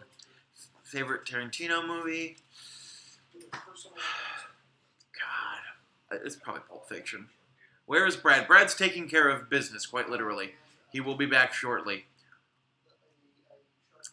Thoughts on Kong Skull Island? I'll probably go see it. Maybe a Trump cameo. In Kong Skull Island, probably. Bring Brad back. Nash is homeless. He needs donations. Who am I going to play in the movie? A person. It's a secret. Yeah. I Secret played a person. It's a secret to everybody. No spoilers. Tell Billy Ray to sing Achy Breaky Heart. Wow. They're going after you, man. Good Lord, man. Oh. I mean, I don't even get the N word thrown at me, but that's just harsh. That's Gary Johnson cameo. Sorry, he's off having an Aleppo moment. Fuck Gary Johnson. Honestly, I wish more people had voted for him now, but No. well, libertarian. Jeremy Mills says he loves Radio Dead Air. Thank you. Kudos. Which one of you is Fard? He's over there. He's over there. Farad. I'm just off screen. Well, they spelled it right. They did spell right, but my brain was like, that's not the right way to say it. I've done that on set like 80 times. Yeah. I feel terrible every time because I've known him. Yeah, because you're the first one who's done that. Yeah. At least in passing, I've known Farad for years. Yeah. I've hung out with Farad at conventions. Yes. And I just goofed it up there. What do I look like? His future self. I'm so sorry for you. They think my name tag says LaVey. No, it's Lavoie, although I'm not entirely convinced I'm not related to Anton LaVey. Don't you guys know this is a fucking movie star right Yeah. Yeah. Speaking of, Dr. JW says, what was your experience on that film, Zach? On this film or on Parenthood? Because, Zach has been in the most legitimate movie that any of us will ever be involved with. I mean, Will, speak of yourself. yeah, but I had to take my pants off, so what does that say? Listen, at least you were paid for it. I do that shit for free. That's fair enough. JT Henry wants to know, who's doing the music in Jesus Bro? We haven't figured that out yet. We're It depends on how much money you give us. depends. Yeah. Depends on what we can Give us afford. lots of money, we really want James Horner. James Horner. What was the band from God's Not Dead? Because if we don't raise enough money tonight, it's going to be me. And you don't want that. It'll be me and a kazoo. And the guys, I found a slide whistle on set the other day. that's right, we have a slide whistle. There you go. It could be all slide whistle. Well, here's a fun one. Which one of us is least likely to be raptured? Me. Least likely, not most Least likely. likely. least likely. Yeah, Least so likely. probably Least Farad. I'd go with Farad. Me, yeah. I'm named after 2 founders of the Nation of Islam. I have no chance. Also, he's black.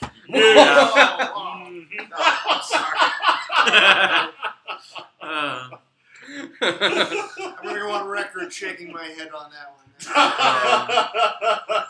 Fair.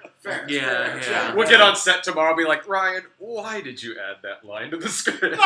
You were shaking your head last night. BT asks, is it possible to donate for a pre-order of the movie? They were broke at the time of the Indiegogo campaign.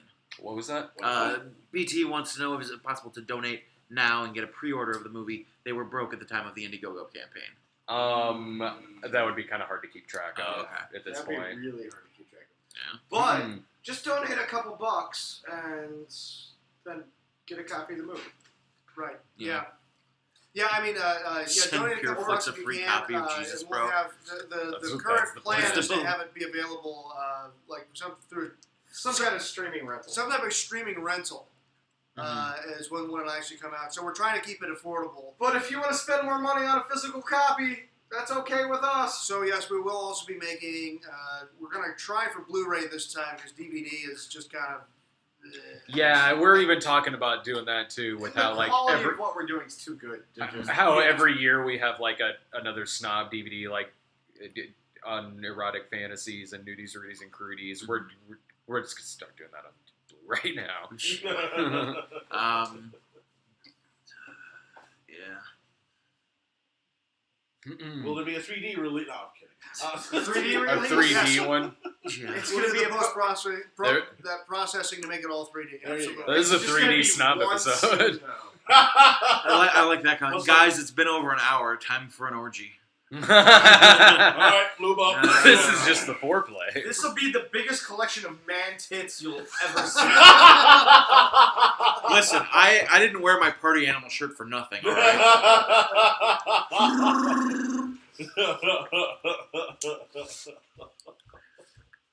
Jesus Bro 2 Electric Boogaloo, of course. Of course. Will there be a Smell-O-Vision version? Listen, you don't need much to make your own. Just don't bathe for a couple days. And be willing to get some shit under your fingers. And you're gonna want deer entrails handy. That'll pretty much simulate the experience of the movie. Yeah. Pretty much. Just have a piece of chicken around.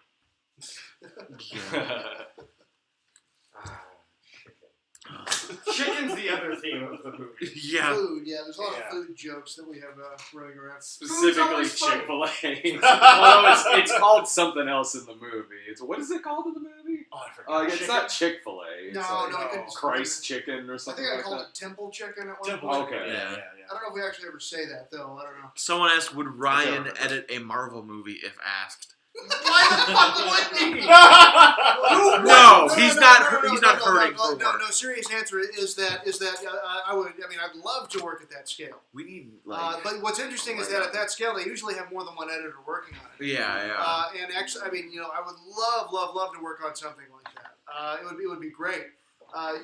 Doing movies that had a little bit more action in them is exciting. It's really cool. I'd love to edit a Marvel movie. I'd love to just be on set for a Marvel movie. Yeah. I think they do awesome stuff, and it'd be really cool to work on something like that. So, but I mean, they also have huge budgets, and now it's a different story. They do things where like we at this low budget, moving really fast. We have an 8-day shoot, so we'll shoot 9-10 pages in a day. A movie that's got $200 million budget, they might shoot half a page in a day, and they shoot for like 4 months. Yeah. And in that time, in one day, they will shoot, the same amount of footage that we might shoot, but it's all going to like a 30 seconds of a scene. And we're talking these huge action sequences. I mean, it'd be incredibly challenging as an editor because you're not just dealing with 1 or 2 takes, you're dealing with hundreds of takes, sometimes from multiple different angles. And then all the like background and pickups. Oh, the Everything. background and pickups and visual effects. I mean, it'd be hugely complicated, but man, it'd be challenging. Yeah, it'd be really cool. So, if you work for Marvel and are hiring, Mr. X is in there. Gotcha, Yeah, X is in the chat. What's up, X? Mr. X, nice.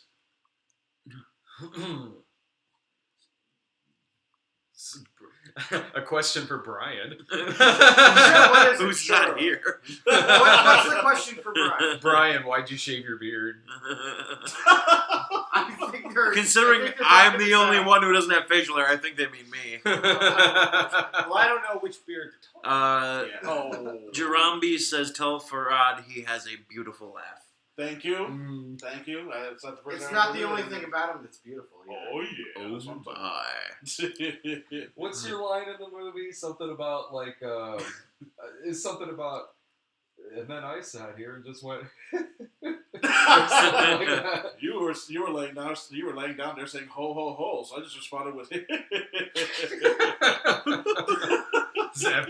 is after the Rickhead meets Santa Christ.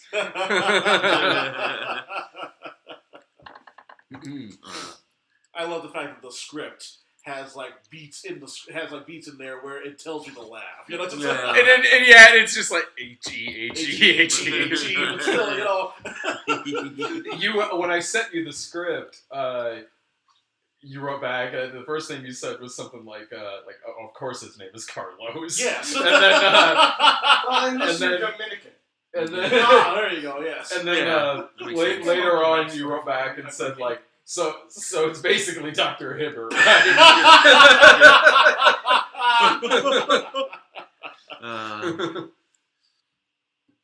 Earlier I saw Dr. JW again asking about Parenthood. I was 3. I really don't remember too much of it, but it was a good time. Didn't you say you like between takes you'd be playing Nintendo with like Keanu Reeves, yeah, we Wow. did that. We were filming down in Universal Studios, which was still just actually movie studios. It wasn't actually a theme park yet. And on one of the days, they took all the kids to what would eventually become the Nickelodeon studios, and we got to go run around on the Double Dare set. Wow. So I've nice. pictures of me like on the Double Dare set, running in like the hamster wheel and shit like that. Still without his pants on. Yeah, I was young, thin, and cute. Who wouldn't want to be pantsless? We still want you pantsless. Sir, I am not a dirty liar, and I resent that statement. He's a fairly well showered liar. Yeah. Yeah, I mean, yeah, I'm good. Oh, I smell terrible. I haven't slept much. Yeah, We no know, sleep, no it's shower, okay. no food. It's- We're We're fine. used to it. That's you were smelling. Diana asked, I have will a there child, be I have a no Cinema choice to Snob clean Nash all the crossover? time. Somebody asked if there would be a Cinema Snob Nash crossover. I got plenty of fantasy porno spoofs and. Sure, I'm down. I'll come out here sometime. We already had you in one of my episodes. Yes. Oh, I'm Yeah, totally yeah. down. I'm totally down. Yeah, I can find. Sure. I got plenty of stuff over there. I have to think about which ones I was. First thing came to my head was like, oh, there was the Superman porno one. Like, wait, I already did that. I'm sure there's another one over there. You know what? We Yeah, should, I'm if we 100% raise enough down. money tonight, we should track down some of the old dirty Team Snob fan fiction and read it out loud. Oh, Lord. Some of it's Jinx. fantastic. Video games with John That's Wick? not what that word means. Because I think literally at the end of one of them, I just show up to give Brad a ride home. That's Yeah, not- that's hot. Scott, reserve all Ranger Command questions to the Ranger Command Twitter, because this is about Jesus, bro. That's why we're talking about Kubrick for about 5 minutes. So. Hey, it's tangentially related. My podcast has nothing to do with Jesus, bro.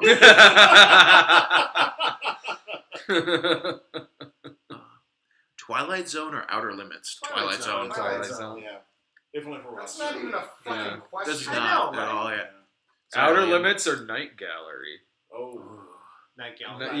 Night Gallery. Yeah, right. If anything, just for the Roddy McDowell one with the dead guy in the painting. Oh, yeah. This portrait. Oh, Yeah. Like make them hard questions, like Twilight Zone or Manimal. It depends on my mood. Some days are Manimal days. I like Jerry Maguire says, Ryan, blink twice if you're being held against your will.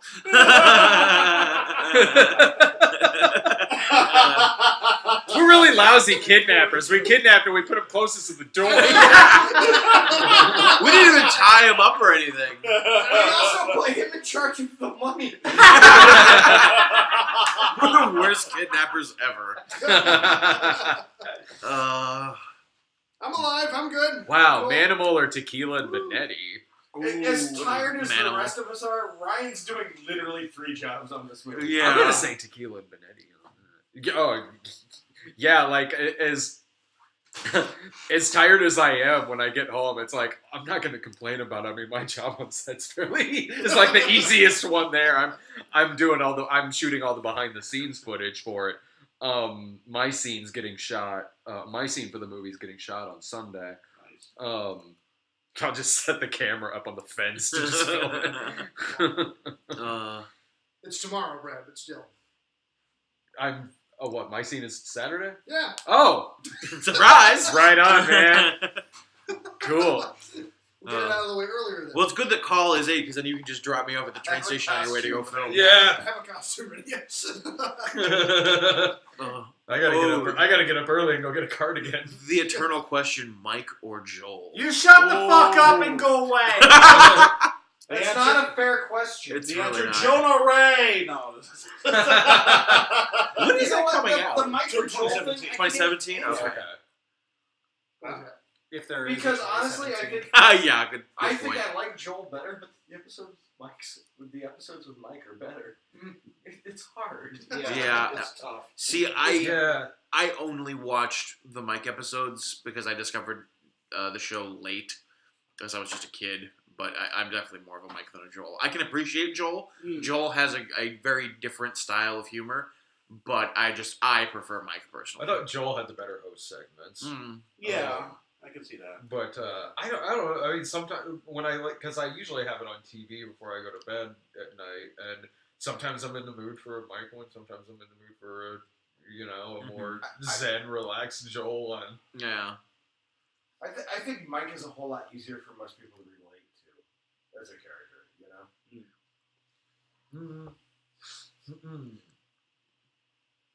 I'm surprised nobody's asked Riff Tractor Cinematic Titanic yet. Yeah. Any of us Social played life. FNAF? No, I don't think any of us have played FNAF. I'll go to Brad's spot. Get in there. Yeah. Yeah, come on I in. will go to the bathroom. Somebody has something relevant so we can talk some more. Yeah, What do we got? please. I can't see all the questions. What do we got here?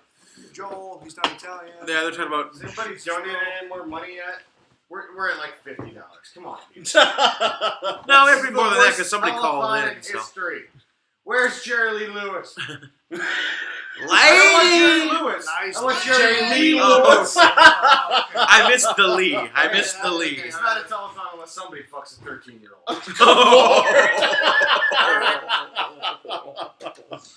Jesus. She was his wife and his cousin. It just keeps getting better. It really does. Thoughts on the new Ghostbusters? Was it accurate to the real struggle? I enjoyed it for what it is. It's a 2016 comedy of average equality. Like there were some parts I laughed, there were some parts I didn't. Of course, I am very fucking biased because I am a Ghostbuster. Oh, we talking Ghostbusters. to Ghost? Yeah, Ghostbusters? people ask me about Ghostbusters because I've got my fucking Let's shit. not talk about the new front and Ghostbusters. center. We want to make people happy and have them give us money. Yeah. Favorite Universal Studios ride? Back to the Future. Back to the Future, yeah. Back to the Future. That was Long days, huh? may he reign. And The rest in one that peace. kind of looks like a dark, dimly lit janitor's closet. That's a ride. Yeah. Although my favorite experience at Universal Studios has to be when I attended the Tonight Show with Conan O'Brien. Yeah. Wait. Who? Somebody literally just asked, "Have you ever fucked up a football?" Oh, The real question is, No. have you? And Why? Gentlemen, this is fun, but I gotta get Oh, Nash has got to go. We got to say goodbye to Nash. I got a 2-hour drive. Stay with us. Never. Forever. Stay Thanks, with man. me. So yeah, Have a safe European trip football or back. American. Give football, the money! You heard the man. I got a movie. Listen, Bradstreet, he said hi. I've got a $9,000 a day Kinder Egg habit that needs to get Until filled. next time. So good seeing you again, as always, sir. Nash, what a pleasure meeting you. Nice pleasure. You're working with you. No, yes, good. I'm happy, yes. Moon 01. I mean, I'm familiar with Moon 02, but No, not Moon welcome. 01. Take care. Come on, say something interesting, you dirty piece of shit. I saw. I I was saw. talking to you two. Oh, okay. Oh, Hey now. That's not. I love those two. I literally love everyone in this room. It's pretty fantastic. Yeah? Yeah. This is nice. And you say that right after Nash left. That's nice. That's I just met I like it. Give it a week. Yeah, maybe I'll love it. There you go. Yvette asks, "Is it over?" Nothing is over. Makes you feel better, Ben. I love you the most. Oh, You're the second most. I'll take it. Okay. I'll take it. Absolutely. Dylan, no, I don't think any of us have played Five Nights at Freddy's. I don't like being scared. Lady No, but there's a young man in the movie whose Halloween costume was inspired by Five Nights at Freddy's. And I will say it's the most terrifying thing I've ever fucking seen in my life. It's amazing how these like little kids are Yeah. really getting into the They're whole really franchise. latching onto that franchise. It's amazing. It's insanely awesome. Am I wearing astronaut pants? No. You get to Because see- your ass is out of this world. That's right. Yes. You get to see the Rickhead as a little kid in the Yeah. Right. The little red. What games are you guys playing? I'm playing mostly Destiny and Overwatch. I'm playing a whole bunch of VR games because I have both a Vive and an Oculus Rift. I am amped to my eyeballs in debt. Yeah. I was gonna say, but worth it. Oh my I'm, god. just, yeah. waiting, I'm just waiting for Red Dead Redemption 2 to come out. There you go. I'm There just you go. playing this live action role playing game where you change a lot of dirty diapers. Yeah. It Also, sounds also, I just Chicago right Freddy before the baby mixer was born, or I was playing the new Modern Warfare. Who's my main in Overwatch? My main is Junkrat. The Modern Warfare. Or if I'm games playing too much, Defense, but that Reinhardt. one's Really fun. I have been playing just because I don't have a ton of time, free time. I'm still playing Fallout 4. Okay. Fallout 4 is such a good game. It's a great game, and with the Nuka World expansion, I Mhm. played a shit ton I of it. haven't played it at all yet. Oh yeah, it sucked all Fallout the time. 3 destroyed a year of my life. Oh, dude, yeah, get ready. Fallout 4 is gonna destroy another one. Fallout 4 is pretty awesome. I really like the game. Yeah, it's like they've wasted a lot of my life on that game. Well, I just saw a question there. News radio versus Friends. Friends. News radio. Friends, I think. Yeah, Oh, I like News Friends. Radio. I News like Friends, News but Radio. News Radio is fantastic. News Yeah. Radio is great. Yeah. Friends is one of my Sure. favorite shows Yeah. ever. So Yeah. I'm gonna go with Friends. I also saw two questions from me. One of them was, "Am I excited about the new Star Wars movie?" Yes, I am. And the other one was, one was from Mr. X saying, "If you move to Chicago, would you be a minister of pants in the new administration?" You can be the minister of, you can be the secretary of pants now, because you don't have to be in Illinois to be in my administration. Just because I'm the president of Illinois doesn't mean anything here. What position in your cabinet would I have? Top shelf. Now, Yes, I like it. I like it a That lot. was a great beat. This is why he's a stand-up comedian. That's the boss. The right, boss of he's the mayor of Illinois. Yeah. fucking dead. That's an interesting question. First movie you remember seeing? Flight of the Navigator. First one I saw in the theaters. That was my freaking Fantasia Heritage movie. terrified me. First movie I've ever seen. E.T. maybe? Probably. Apparently the first movie I saw in the theater was... Dogfucker. That was way I before think a my lot of time. sense, yeah. Apparently it was Vacation. Oh, But I would have been way too younger. The first one I can remember seeing is probably the Jetsons movie.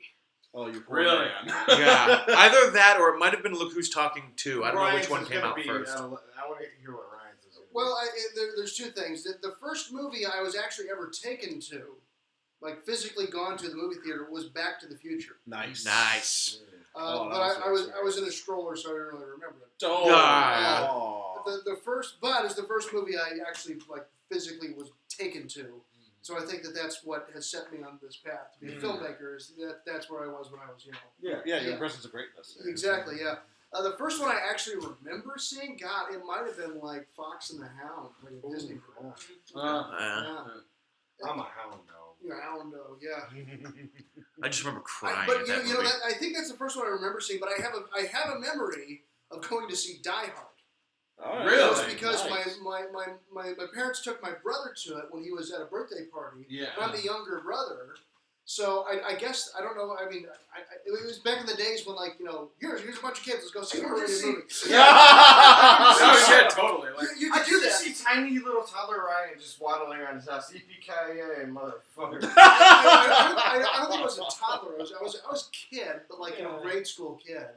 But like, yeah, I went to see it. I friggin' loved it. I mean, I loved that movie. Yeah. So saw it when I was a kid too. But yeah, me and my dad would watch like RoboCop and stuff yeah, like that. like, as kids. I mean, so that might be the first one I remember. I mean, Yeah, I had the benefit of siblings. So, right.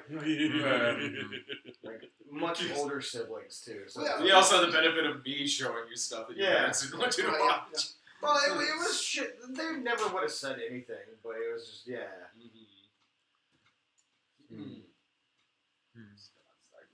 Yeah, good deal. Mostly just more questions I of can like, set, I can set up the speaker. what for movie, your what phone, movies but you do need we to make it like? work. And If need be. Yeah, sure. Midnight sure. Screaming for sure. Midnight Scream for what? Arrival. Oh, that's the one that came out Thursday. No. It'll be seen after the movie Yeah, wraps. we wrap on We Sunday. are busy. We wrap Yeah. on Sunday. We were taking a break from your regularly scheduled snob stuff to bring you Jesus Bro. Yeah. So as soon as production is wrapped on that, as far as principal photography is concerned, then we'll get back to stuff like midnight movies and regular snob reviews and things like that. Yeah. Anything planned for this stream, or is it Q&A? Mostly it's Q&A. Okay, Yeah. so somebody asked advice on filmmaking. I guess what type of advice are you looking for? Are you looking Yeah, for it's like a bit vague. Honestly? Well, I mean, like what is it? Is like do you like how to get started, what to do? I mean, really, the best answer is that this is kind of a really exciting time for no budget filmmaking. Yeah. Find a group of friends, come up with an idea, make your fucking movie. And just shoot something, tell stories. I mean, it's such a cool time to be able to just tell stories. You've got an excellent opportunity to just do something and to play around with it. It used to be the case that to be able to be in a position where you get to make a movie, you had to go through all these channels to just get enough money to even try to do it. Right. But now you can use your phone and make something, and you get to make a lot of mistakes, and that's the In beauty. 4K. Yeah. 4K, yeah. That's insane. You get to make a lot of mistakes, which is what's so cool. Is that you can make all these little mistakes and learn. I mean, that's how so much we do is we learn through just mistakes. We try to do stuff and we screw something up, and it doesn't cost us millions of dollars. It costs us nothing. Most of our movies to this point have been like zero budget, and we just go out and we try to do stuff. And sometimes it works, sometimes it doesn't. And so we've learned a lot over the years, and now that's why we're to the point that we can take $50,000 and we can hire a good crew, and we can go to Tahiti. We go to TV, suckers. We can actually put something together. But we've had a lot of time to play with it, thanks to things like digital, cameras. And so Or just, the other thing is just having no fear about just doing what you want to do. right, yeah. There's 100 movies we've made that no one will ever see because they're awful. Right. They're terrible. I still But the wanna see fact them, I is, don't we care. made them because we wanted to. Because for us, it was fun, and that's years of practice. Yeah, now yeah. we're finally at a point where we raised some money thanks to you guys, Right. Yeah. and we brought in some other people with some technical skills because the only one that could afford to go to college was Ryan. And I'm up to my eyeballs in debt. So, but no, it's the kind of the other piece to like, if you want to be a filmmaker, and I mean like if you really want to be a filmmaker, so like that's all you want to do, it has to be all you think about. And let me kind of stress on this is that if you can do anything else with your life and be happy with it, I suggest you do it. and the reason I say that is because life as an artist is an impossible thing. It's impossible. It's really hard. It is a thankless task. It is brutal. I mean, we already talked about doing 6 a.m. call times and 12-hour days of shooting. And that's not the worst part. And that's not the worst part. I mean, it's a really hard job, and I only do it because I can't do anything else. I've tried to do the real job. That's why I act. I can't do anything else. I can only act. It's like, and I know Brad's the same way. We're all kind of the same way in this room. It's all we think about. Yeah. All I think about is telling stories, and that's it. All we want to do is entertain. All we want to do is entertain. All we we talk about movies. We think about movies. That's all we ever want to do.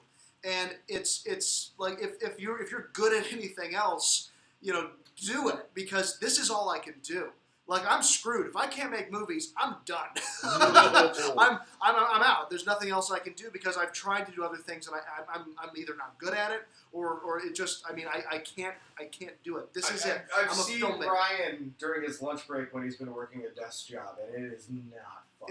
No, it's not pretty. So but Ryan's also seen me during my lunch break doing a desk job, and that was probably worse. So my advice to you is that if you want to be a filmmaker, be it. Go all in.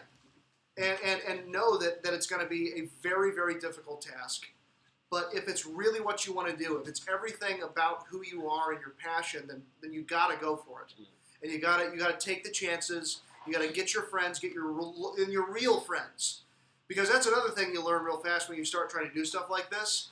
Is you have a lot of people who go, "Oh, you're making a movie? Cool. Let me know when you're making a movie." And then push comes to shove, and you're like, "Cool. I needed 40 people for a big scene." And now all you people that have asked me to be in my damn movies, I've asked you to be there, and only 3 show up. That was Tuesday. That was Tuesday. Yeah. So I had to work. I don't know. No, actually, it was Sunday. Listen, it was Sunday. Sunday. But my point is that you learn who your real friends are, and you it's just, it's a labor of love. It is a passion, and that's it. I don't make a lot of money doing this. We don't make a lot of money. No. Like, by comparison to some people who do it, but we still do it because we love it, and that's it. That's the best advice. Is like, as a filmmaker, I think I can give. Not study Godard, study the Lumiere brothers, study Kurosawa. Study those things. But the thing is that if you really think you want to be a filmmaker, you're probably already pretty familiar with those things anyway. Yeah. Well, I want to go back a little bit to what you said about how it's when push comes to shove, you just have to want to do it. You have to want to. You have to live, breathe, and feel movies. I'll chat this story. I know you guys have all heard it 100 times this weekend. Last week I was in California visiting a friend's for a wedding, and I got the call basically the day after I got home that said, "Hey, we need you in Springfield." And I said, "Yeah, sure, okay, I'm on the first train down. Let's go. Let's rock and roll." I didn't get really a chance to decompress from being jet lagged. I just like, all right, let's rock and roll. Woo! And so, that'll come out in my performance in the movie where I'm just like, jeez. Oh, no, you're awesome. No, you're awesome. You're fantastic. No, he's hilarious. He's fantastic.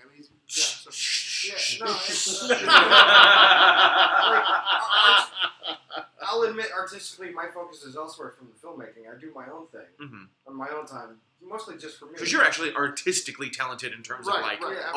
But beautiful artwork. But the reason I've always loved doing these movies over the fucking 13 years we've been making stupid movies is, like, what better way is there to spend time with your friends? Yeah, Like, agreed. These 2 gentlemen up front are friends, and no offense to these 2 gentlemen in front, but these 2 guys next to me, they're my fucking brothers. Right? What better way is there for me to And that's spend only because 8 fucking I only days come here like than once every 4 fucking around years. with my brothers and making something. And here's the weird thing. I'm looking at this shot of all of us here together, huddled in the camera, and I'm just like, yeah, we look like a cast that loves each other. And it's true, we do. We absolutely do. Honestly, if I lived closer to the action, I would be in every single one of Brad's things ever. Yeah. If he said, "Hey, I'm filming a Cinema Snob episode, and I need you to run through the scene with, your pants on fire." Okay, sure. load the gel up and let's rock and roll. Yeah. Because nothing is more important to me than friends and family and entertaining people. And so getting to do that with these guys, these incredible guys who I have sitting beside me and behind me, it's fantastic. And I mean, you have such a great collective of different, I'm an actor, Farad's a stand-up comedian who acts as well and does improv. Dave does art, Ryan is our director, and Brad is a great writer and director and actor. So we all come together to form this collective, and honestly, I doubt there's anything we couldn't do as a team. No, and that's the nice thing. We do have a varied skill set too that we've been able to utilize. Right. Because beyond the people that are here, we have Ed Glazer and his wife Megan. Yeah. They're providing amazing props, and beyond that, just Ed's general knowledge is invaluable to anything. Ed's the type of guy that giving him only one task is really wasting him. Yeah. And I want to amend my statement about the group here.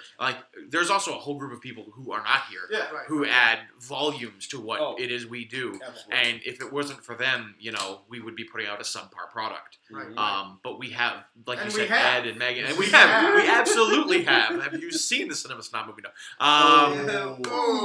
Hey, Hey, the you were in director's it, so right yeah. here. Hey, if anybody's going to give that movie shit, it's me. But seriously, if film is your passion, pursue it. Find like-minded people, either through film groups in school, or if you're out of school, local community theater groups. Of course, actors are always interested in stuff like that. Excuse me, I had heartburn from that pizza. But we love what we do, and we love what we do for you guys, and we love your reaction to what we do. We love your enthusiasm behind the project, and we really just enjoy presenting our best effort to you guys and having you enjoy it as much as we enjoy making it. So thank you guys for that. Yeah. Bravo. Now please give us more money. Otherwise, the ADR is just going to be like me and Ryan with a string. And I'm going to get a paper cup and just... Now all the voices are going to be me. Yeah. Oh, lovely. Yeah. So, you try to recreate this laugh. I can't do the laugh. Yeah. Okay, I got it. And we have been doing it a long time. In 2017, I'll have been doing the Cinema Snob for 10 years. Congratulations. There you go. Like, damn. Oh, God, my lips are cramping up here. It's a lot of movies. That's better. Man, in 2017, I'll have been drinking for 20 years. Someone said they'd watch an all Ryan cut of Jesus, Bro. Honestly, Someone said they'd watch an all Ryan cut of Jesus, Bro. I don't understand what that means. So, you playing every character. Oh, we play every single character. You edit it, Going- you going shoot total it, Jack you Nicholson. direct it. I play Yeah. every single character. Okay, all right. Challenge accepted. Just the double ideas roll I the had, footage we shot. I Yeah. never ran past Ryan because after we got schedules and professionals on set, I thought it would have been really, really funny to do an entirely different cut of the movie where everybody's still doing everybody else's things or lines are completely the same, but only the Rickhead's just swearing like he does in the online videos. He's the only person in the universe that swears and just this, There's a question from Brad from Lady Diskette. It says, Brad, will there be gay subtext in Jesus, Bro, like there was in Faith of Our Fathers? just behind the scenes. Yeah, just This is it, baby. Come to think of it, this may be the least homoerotic movie I've ever written. I mean, there's been some shit going on behind the camera.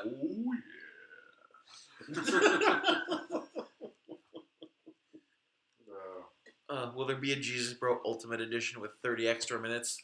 Depends on how much we make on this live stream. Yeah. It takes care of plot holes, but damn, we couldn't get rid of that Jesse Eisenberg performance. Son of a bitch! JT Henry says, what would the MPAA rating be for this We're movie? going for a PG-13. It would be a PG-13. It's written as such, and are we going to try and submit this actually for? Yeah, rating? we're gonna try to submit this for rating. Wow. It's again, because it's a of real movie. It's this is a legitimate movie. Terribly acted, but real. No, I mean, again, it's all about the level of quality of the product that we're actually There we making. go.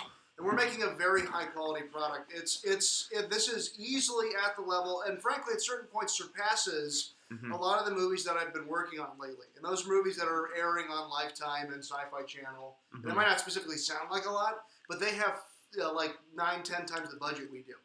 Keaton asks, hey, Farad, any advice into getting into stand-up?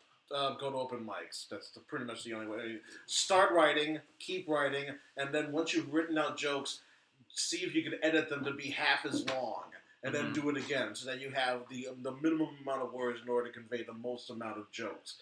And then go over to open mics and just do it over and over and over again. It helps that if you're not in a city like New York or Los Angeles, because that's where all the big-time players are. You really want to start out either in your own hometown or maybe a smaller town like maybe San Francisco, but that may be a little bit too large as well. Chicago is definitely a good place in order to start. There's a Portland. Oh, absolutely. Yeah, it's great comedy scene there. Austin. Yeah, Austin. Definitely Austin. I would love to live in Austin. Austin Denver has is a a ton big of one, stuff too, going yeah. on. Going back real quick to the rating of the movie, the reason why it's written that way is that this movie it's parodying and mimicking the kinds of movies that would not be an R. Yeah. It's we want it to feel like it's one of those movies, but it's parodying the tropes of it. And a movie like that wouldn't have the content in it that stuff like the Cinema Snob movie or Midnight Heat or Hooker with a Heart of Gold has. Yeah, it's really, I mean, like I said early on in the stream, it is a religious movie. You know, and in a weird way, we actually made a religious movie. Like we actually made one, and honestly, that was my goal. And I think that parody, the best parody, is we make fun of them and make a better version of their thing. Yeah. Much like Airplane and Airport. Airplane, absolutely, yeah. Airplane, or even like or like a Blazing Saddles or something. It's really good West. You know, I mean, like that's the goal with this. That was my goal from the very beginning. Was I don't want to make one of their movies because their movies suck. So I wanted to make a good movie that makes fun of their movie, and really, like honestly, we're doing that. Yeah, we're doing that. What was really funny is because we're not used to making a movie like that. So remember when we were shooting with Sarah the other day, and just instinctively, some of us would like say like fuck a few times or something like that, and like Sarah did, and I think I had to correct her a few times. I was like, Sarah, honey, we're not swearing in this movie. This is the first time it's ever. And I said for the very first time, Yeah. we're not swearing in this movie. And she's like, really? And I was like, yep.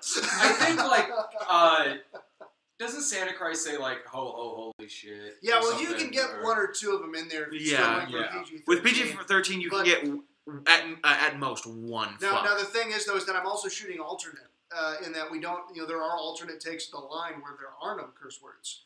And again, it's like because we're looking to try to get you guys this movie through distribution. You know, I mean, if we're lucky, we can. Yeah, I mean, nothing's impossible. Like a Netflix or something like that. You know, those things are possible. It's really, really hard, but it's possible. And you know, giving them a product that doesn't have a lot of those things, it's a lot easier to sell. So we have alternates. Like if we keep it with kind of in the family with ourselves, and it's like only on certain streaming sites that we own.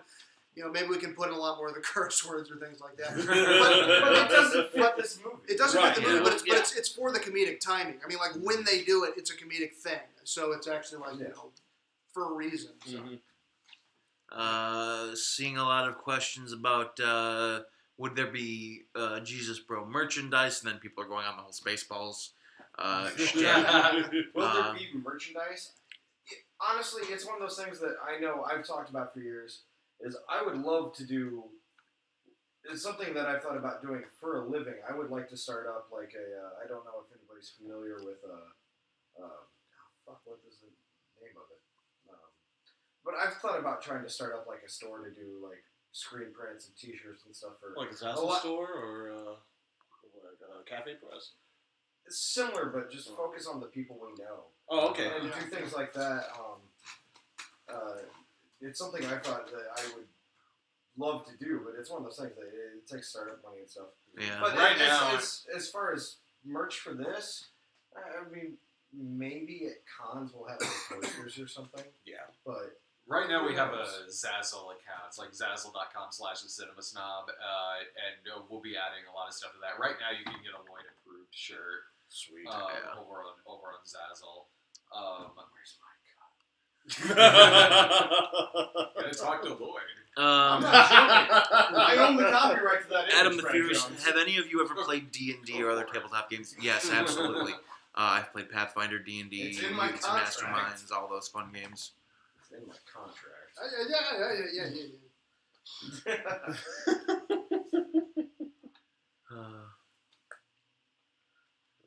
Wow, we're moving fast again now. Really Yeah. fast. Lots of questions. But People- are they giving us money? If you don't give us money, fuck your questions. Again, people are asking, I guess they might be latecomers to the stream, about will we be doing any kind of release in terms of theatrical for Jesus Bro? We are going to certainly try. Just stay tuned on that, guys. I mean, we absolutely would love to be able to do some limited screenings. And even if, it's one of those things for some of our other, projects before this, just for ourselves, we did a premiere. Yeah, and it would be did nice to just do something like that. Mhm. The hardest part is that our director lives thousands of miles away. Yeah. And that's the big thing. Ryan ain't flying us to California. No, I'm not flying you guys to California. I might fly myself back. I'll fly myself to California. So if we did do something, it would, at least immediately, it would be a Midwestern thing. Well, Yeah. we want to do like a premiere, Yeah. People are asking, maybe at a con. Would we do a screening at a con? We would love to. If cons would let us do that, That would be great. cool, But yeah. the thing about doing that is to make it worth our time. Cons need to invite us, Yeah. and that's the thing. It's Brad is at the point where cons are starting to invite him. But if you guys want to see us at cons, to make it worth our time to get all of us there, Yeah. talk to your con organizers. Yeah. them Talk to the and be organizers, like, talk to the reps, tell them. invite these people. Don't just invite the one person. Always invite Brad.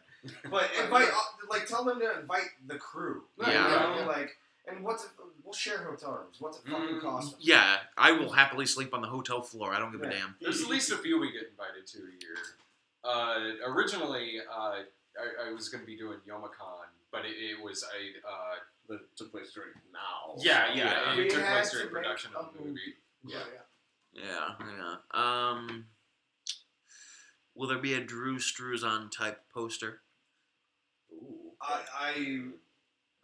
We've discussed concept. We have not discussed style. Yeah, we've worked on. We have a couple concepts for our key art, so we think they're pretty fun. Yeah. So we can't wait to show you some of them. That'll honestly, that's gonna be a while. Right. Yeah. Ryan's got to tell me when it has to be done by. It'll be done by. Friday. You're fucked. One point I did want to bring up is somebody mentioned, hey, for the newcomers to the stream, we have a fantastic little mini contest going on. Yes. And to talk more about it, here's Ryan. Hey, so as was discussed before, my good friend and mentor is Anthony C. Ferrante, who is the director of the Sharknado movies, and he has offered for our top 5 contributors today. Our top contributor will get all 4 Sharknado movies, a copy of them. It's a 3-pack bundle, and then number 4. They will receive them all signed and personalized by Anthony C. Ferrante, in addition to a Sharknado 4 mini poster. And then our other 4 of the top 5 will each receive a signed and personalized, however you like it, Sharknado 4 mini poster signed by director Anthony C. Ferrante. So he wanted to offer those for us to kind of help us out today. He's been a big help and a big influence. He helped us in the development of this movie, of Jesus Bro. So it has a little touch of him in there as well. He's a big supporter of ours, and we're a big supporter of him. And he's been great for us. So that's an offer that we have for our for you right now. For you, our top 5 donators of the evening. For this stream. So yeah, good bring that out again. Yeah. X says, damn, Zach, I think Brad should hire you as the guy who reminds folks why they come to the stream. Why do you think he's here? That's right. Yeah. I'm the sex appeal. That's right. That's right. He's the sex appeal. Ryan's the tech guy. I tell dick jokes. I'm the Farad laughs. Farad's the black guy who laughs, yeah. And Brad's why people tune in. That's right. Yeah. So that rolls. All right, jobs. Yeah, I'm the Ed McMahon of this group, basically. Yeah. And don't forget, if you donate to our PayPal, which is thecinemasnob@yahoo.com, if you donate between $50 and $99, you can we'll read anything you want us to read, promote whatever you want us to promote on the stream. $100 or more will bring you up on a phone call so you can ask us a question. And anyone who donates will get an early look at a cut together scene from the movie. Please give us money. Yeah. ADR is not free. It ain't free. Yeah. And listen, I'm a diva. I require a lot of consideration. All right. This does not just happen by itself. But again, we just want to really thank everybody who's coming into the stream tonight, Yeah. hanging out with us, listening to our stupid shit. That's right, yeah. That's all I got is stupid That's shit. all we got. God damn it, X. Mr. X again. He's just looking at him. You know you want him to whisper in your ear, if you donate $200, you can be either the gatekeeper or the keymaster. Fucking AX. This shit's hysterical. Sorry,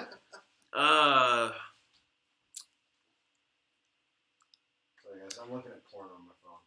I mean, hey, Well, I don't blame you. I'm a busy man. I gotta get everything in. It's a tight schedule. You gotta do what you gotta do. JT Henry asked, how long are we planning to go tonight? As long as it fucking takes. There you go. That's no problem. Probably until I have to You go. guys- to Until these two have to peace Ryan and I out. have work to do. It's mostly on each other. Well, You know. busy night. I demand a Cinema Snob and Rick Head crossover. Honestly, I'm sure it'll happen eventually. But I'm Yeah. trying to run out of ideas. Although, I mean, Well, hell, he greenlit my crappy show for the 1 year it ran. I would do a serious Rickhead show, like a weekly thing, but at the same time, it's just the humor would be gone real quick. Yeah. It's funnier when it's only very, very occasional. Yeah. Do you work all day on movies? Well, today we did. Yeah. Yeah. Call time this morning was at 6 o'clock. Yeah. Well, Farad has a real job. Zach, do you have a real job? No, I do not. All right, so Zach just watches porn and plays with himself. Ryan works on movies all day. Yeah. I am technically at the moment a stay-at-home dad, but when I'm not doing that, I'm a contractor, so no, I don't work on movies all day. Yeah. Brad he's Brad. Brad's a cinema You snob, know what he does. 24/7. Yeah. Yeah, man, that's a full. That's an interesting question. What movie do you like that most people hate? Oh. 2001, no. That's hard because every movie It's so- has an audience. Yeah. You know, I hate to say it, but I have a soft spot in my heart for those god-awful, shitty Transformers movies. Oh, no. Yeah. You're fired. I'm sorry. That's And that's the end of my tenure. Hey, you know what? I thought the fourth one was entertaining as hell. I didn't see the fourth one. As soon as I saw the third one, I said, I'm done. Dude, Wahlberg the and simple TJ switch of Shia LaBeouf for Mark Wahlberg made all the difference in the world. Yeah. And also adding Kelsey Grammer as the bad guy. Yeah. Okay, well, that's appealing. Plus, it added one of my favorite Transformers, Drift, so I am not at all put out. And he was my favorite car, Bugatti Veyron. We did get a $100 subscriber. Sweet! Somebody's about to join us on the live stream. I gotta Let wait. Brad get center here, guys. Oh, I yeah. gotta wait for Before my birthday. yeah, I gotta wait for him to write me back. Okay, he wrote back. All right, cool. Yeah. Brad, get Oh, center. excuse me. Sit down. Ladies and Hi gentlemen, there. It's time for a drunk dial. Oh, yeah. Okay. This is John. We're going to bring John up on a call. John Doe. Hey, John boy. Oh, son of a bitch. I was 2 feet from the basket. How did I miss? Oh, boy. Hello. Hi, is this John? Yes, this is John. Hey. Is that your real name, John? Hey, guys. Thank you. Yeah, Thank you so much, man. One day. So, start off, really enjoy your guys' work. Thank you. Thank you so much. You're welcome.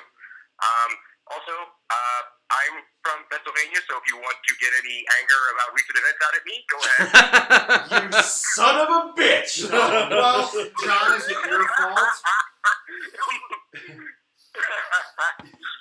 That was days ago. No one's thinking about that anymore. Okay, but so It's all right, John. We still have honestly, bourbon. What? my 30-minute work route. I couldn't believe the number of signs for that man that I saw driving there. So that kind of explains how that happened. Okay, you're one of the good ones, John. You got a question for us? Yes. So yeah. First question. Let's think here. You're not prepared at all, John. I think first of all, the most important question for everybody. Which one of you is getting the nude scene? What's that? Which one of us has the nude scene? In this movie? Farad. Yeah. No, in this movie, there's no nude scenes. In the It's past, PG-13. Naked Santa Christ.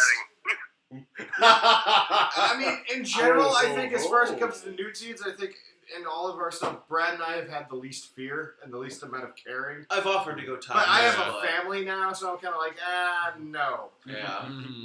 Maybe That's completely understandable. I might show my hams or just the balls. Just some ham in his fridge. Just some classy taint. Yeah. Ooh, yeah, real classy thing. I'm trying to go for PG-13, so there's no nude scenes at all. Yeah, Unless it was- I realized that. Some tasteful side boobs. Unless it's 70s or 80s PG. I mean, let's be honest, I've got And the other thing I was thinking about is, considering that, as I think Dave mentioned, that this is a real movie, but with just poor acting, isn't that all the more reason you should be able to get PureFlix to agree to distribute it? Technically true. If you cut the trailer right, I'm sure they'll accept it. The acting in this movie is way better than in any PureFlix movie. Thank you. I don't agree, but thanks, brother. Oh, you've seen those movies too. You know it's I know, true. and I've seen some of the cuts we have of our shit. Like, I'm getting very self-conscious about this movie. Oh, it's okay. Oh, you're great in it, dude.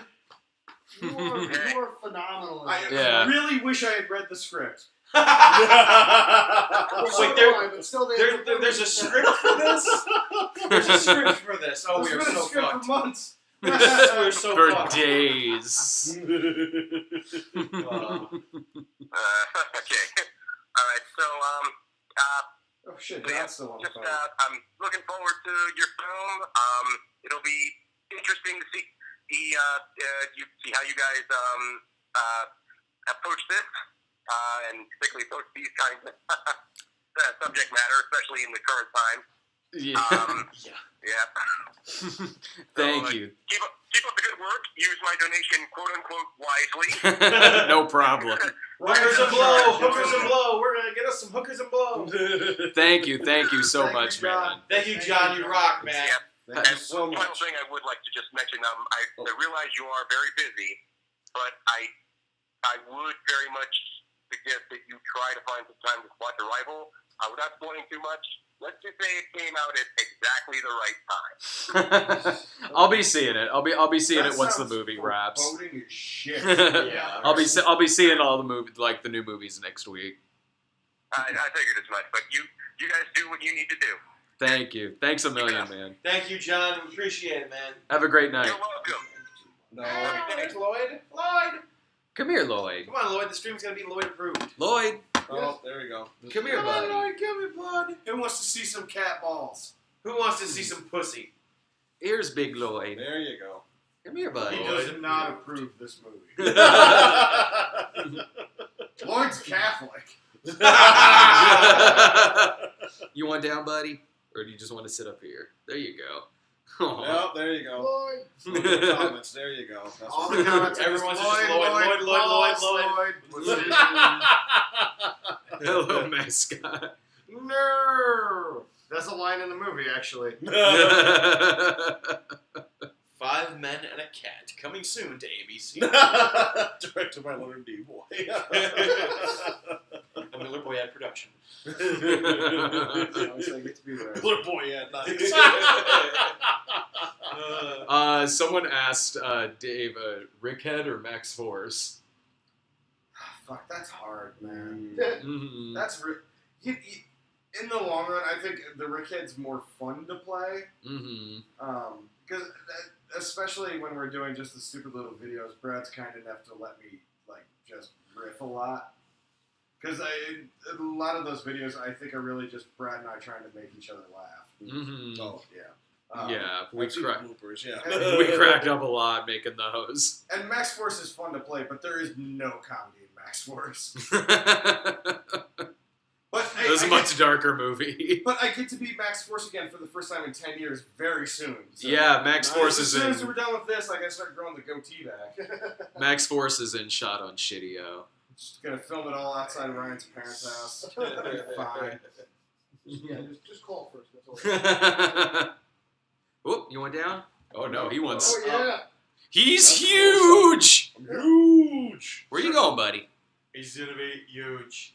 Yeah, Listen, that's the hugest This is pussy the most I've fun- ever seen. And I've seen a lot of pussy, okay? This one's back part is tremendous. I'm just gonna go ahead and I'm gonna grab it. Lloyd, this isn't the time to check your email. He's just laying down. For me, it looked like he was teabagging the keyboard. He's just like, and drop my balls. Lloyd, get the fuck out of the way, man. Oh yeah, that goes this. I can't even. Come here, Bubba. Oh, I know. Come here. Brad's sweeter than that cat that he's been to anyone in his life. He's my buddy. I don't know. I thought last night was very tender. Yeah. Let's just put a little more fuel onto that fire. And please, neither of you take this the wrong way, but I just love the mental image of Brad being the big spoon. Well, of course. I'm in his movie. I know my place. Well, okay, guys, if we raise $10,000 tonight, we'll get Brad and Zach to recreate the John Lennon Yoko Ono picture. I didn't sign up for that. I only signed up for the truffle shuffle. Lloyd, dude. Lloyd, come here. He's huge. Lloyd, I'll put on your cartoon for you later, buddy. What's the matter, buddy? Hey guys, Come let's here, play a fun guessing game. There's 3 other members of Team Snob in the comments. Can you find them? Oh my god. Well, we already know one is Sarah because you said so earlier. I said she was watching. I didn't say she was right. So then I assume then that she is. Is Mr. X considered to be a member of Team Snob? Or? No, fuck that guy. I didn't say it. I love that guy. He's He got bought his me. own thing going. He bought on. me. true, He yeah. bought me Overwatch. I love that. Come back down so I can start reading more comments. Lloyd shows us his asshole in 3, 2, 1. It's not gonna be Lloyd. Azure AGC says, "Am I in Team Snob?" Not that we know of.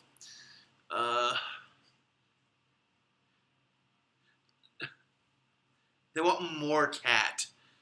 You guys have had the maximum amount of cat Yeah. that your current donation level will allow. Yeah, you had more cat in that one scene that you did in the live stream that we did a few weeks ago. That was 12 hours long. So.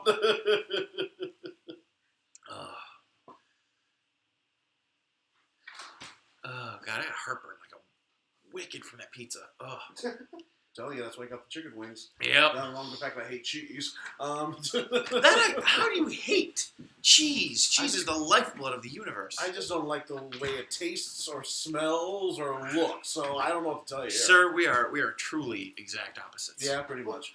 I mean, look at this. Look at this. We are like mirror universe. Pretty much. We're like a buddy cop movie. That's the next movie you need to write, Brett. Me and Farad buddy cop movie. That would be fantastic.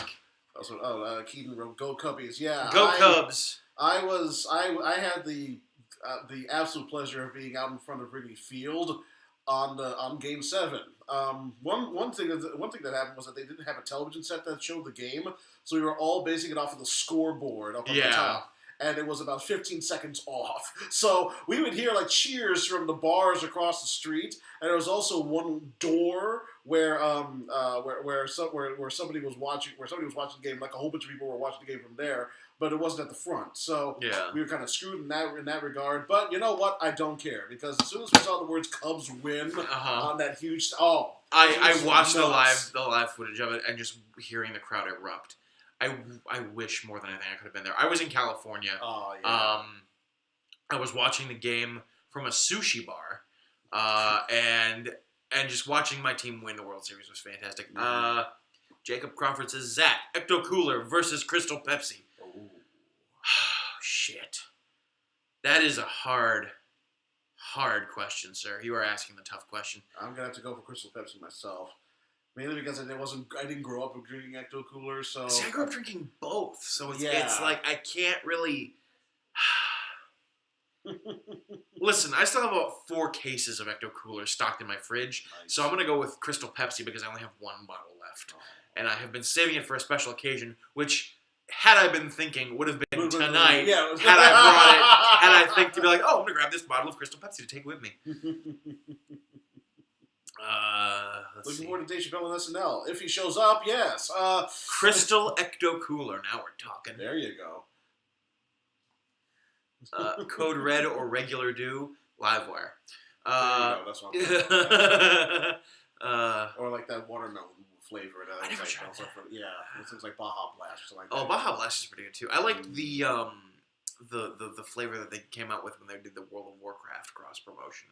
Oh, right. The Horde flavor that was like orange cherry or like blood orange or some crazy shit like that. Yeah, some weird... Yeah, exactly. Yeah.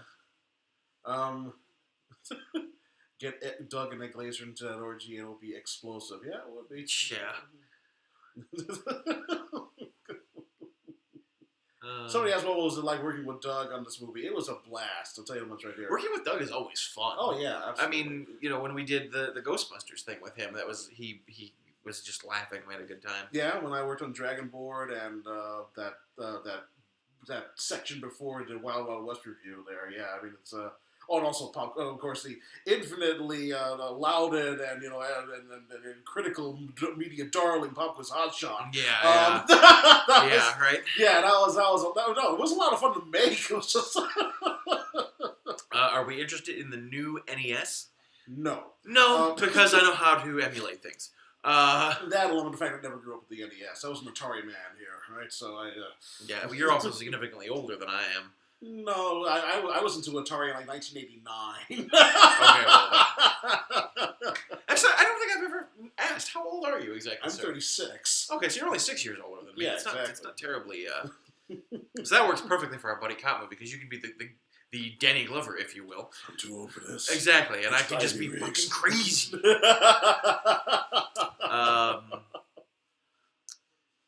Now, if they release a new Atari Jaguar, then I'd be interested. That would be kind of neat. Lunar Imperium says this guy strikes me as an American Jim Sterling. He fucking wishes, okay? Let's see, what else? What's been the hardest scene to shoot so far? Probably there's a sidewalk scene. There's a sidewalk scene with Dave and Allison, and so we had to shoot around like traffic that was going by. Yeah, anytime we have to shoot outside, it's generally more difficult because we have to deal with the outside noise of traffic or trains or planes or garbage trucks or wood chippers or leaf blowers or. Yeah, the first day of shooting, there was somebody using a wood chipper across the street. Like I could get out the VHS camera and film Wood Chipper Massacre the remake. Handheld and television. That'd be interesting, yes.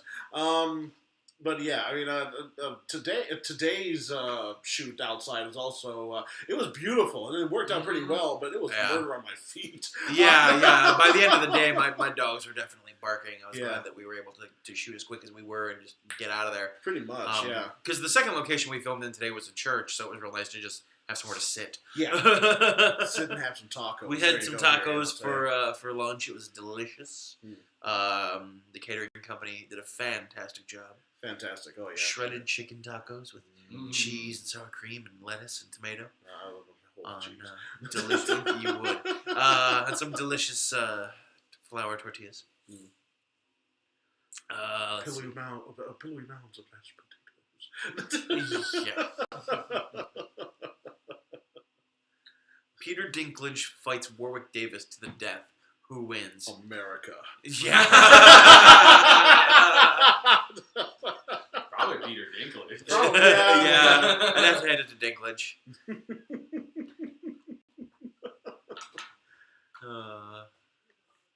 Brad looks like he's balancing on our Shoulders, yeah.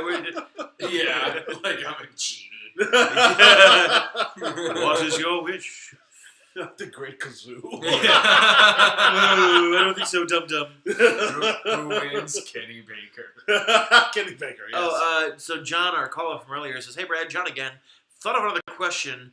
I know how much you all loved, in quotes, the Total Recall and RoboCop remakes. Did you know Starship Troopers is next? Oh, fuck off, Hollywood." Ah, jeez. Starship Troopers isn't necessarily sentimental to me in any way. Not really for me, but still. Yeah, like I mean, I don't know why that's getting remade necessarily. It'll be better than the Total Recall. as long as they keep in the mixed gender shower scene. Would you like to see more? Yes, I would.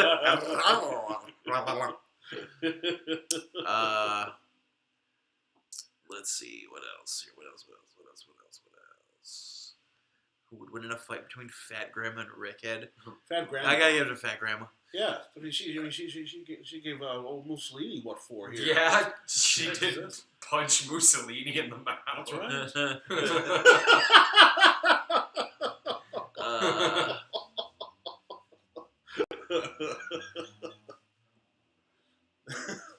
What's more American, Rocky or Rocky IV? Rocky IV ended the Cold War. Yeah. Yeah. So that's America right there. You know what I'm saying?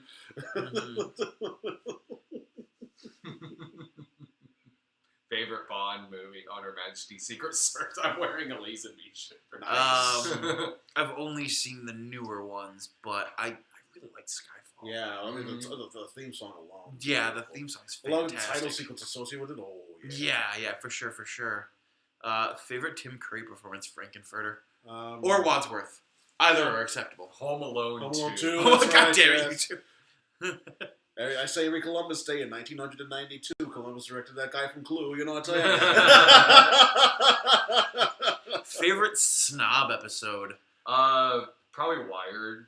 Oh yeah, that's a good one. Yeah. I was gonna say anyone I've been in, but I don't think I've been in a snob episode. I've been in 80s Dan. I've been in Brad Tries. I've been in Midnight Movies. No, I haven't been in a snob episode yet, so I don't have a favorite one. I know you're referenced in a couple. Well, yeah, I've had you be in my slob videos. Yeah, because yeah. the whole running gag was that you were pissed off at me for ripping off your shtick. It was great because I would just write a script and I'd be like, okay, I need a good cut gag here. I know, I'll just have Brad cut in and just be fucking pissed off. Hey Brad, can you just film yourself for 5 minutes calling me an asshole and threatening to sue me? Yeah, buddy, you got it.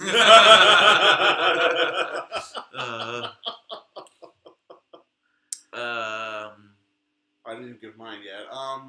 I would have to say Las Vegas Bloodbath because that was the first one that really introduced me to the series, and I said, okay, I like the series now. That was a rough movie to sit through. It's like nothing's happening. You're just watching TV. What's a fucking bloodbath? I know what else going to do with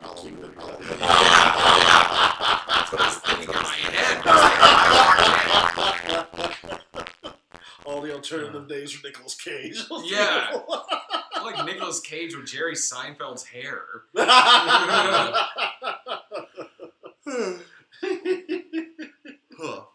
time is it even? Shit. 10:08. Oh, wonderful. I've got a train to catch at 8:30 in the morning. I turned into a robot. OMG. What? I don't know. Skynet is attacking, apparently. Oh, I blew out the audio? Dang. You blew out the audio with your laugh. Nice.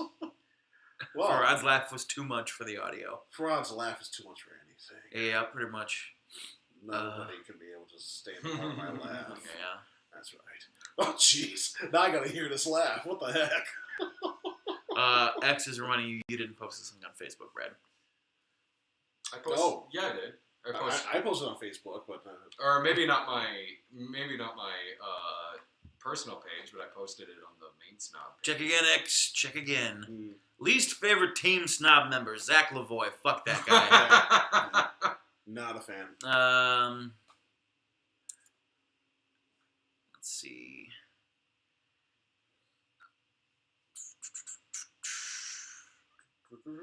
What are you doing, kid? Come here.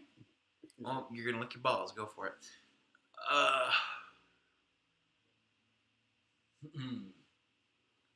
Least favorite snob review in any of the earlier ones. I'd have to say Las Vegas Blow, but no.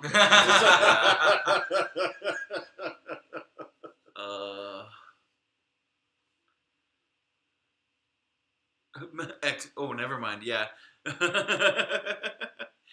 Can you guys do famous celebrity impressions? Yes. Sort of, yes. I could do. Let's see here. I usually do them over Movie Yoki. Let's see here. Oh, Daniel Plainview. From There Will Be Blood, played by Daniel Day-Lewis. Here. Okay, yeah. 'Twas Paul who was chosen. See, you found me and told me about your land. You're just a fool. I did what your brother couldn't. I broke you and I beat you. It's the last bit of nothing you can do about it. It's gone. It's sad. You lose.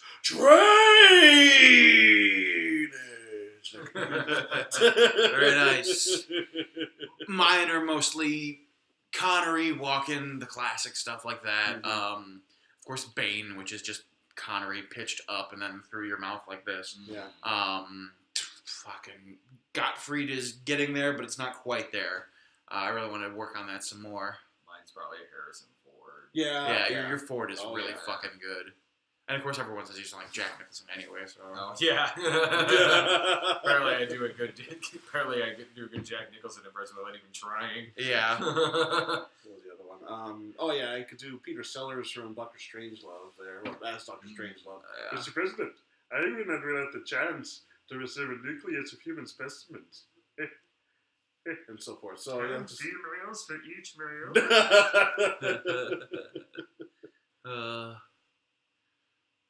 Could I do a hey now, hey Kingsley? Hey now! I use that in common parlance too. It's weird. Pretty good. Hey, no. Schwarzenegger. Yeah, Schwarzenegger is pretty good. Brad for the new Han Solo movie, right? Let's do that. Just watch the Nostalgia Critic Force Awakens. Yeah, Han Solo and that. Pretty much. Time for go to bed. All right, Azure. Good night there. Azure, good night.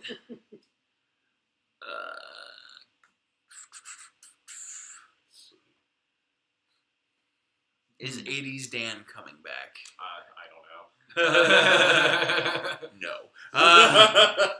No. He died on his way back to his home planet. Aww. Maybe it's an animated series. I would love to see that actually. Actually, I've been pretty thinking cool. about that. I've been thinking about pitching that as an animated series. Sweet. It was too time consuming to keep doing. I can imagine. Sure. Yeah. I forgot about the Softly from Cable episodes not being on the site. Yeah, I mean there was only 2 episodes of that. At some point I got to get those re-uploaded. I think there's a few things that still need to get re-uploaded on the site that haven't yet. I wasn't 80s Dan to host Pop Quiz Hot Shot. That would have worked, but no. I'm glad I didn't have to do that as a character. Yeah. I'm glad I didn't have to do that, like playing a character. I think I think I was asked actually if I wanted to do it as 80s Dan, and if I remember right, but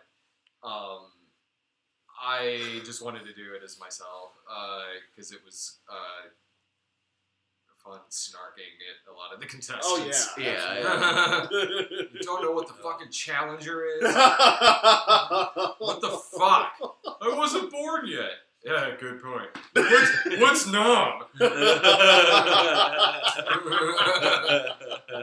Was that the release episode or one of the test ones? I can't even remember. I can't remember.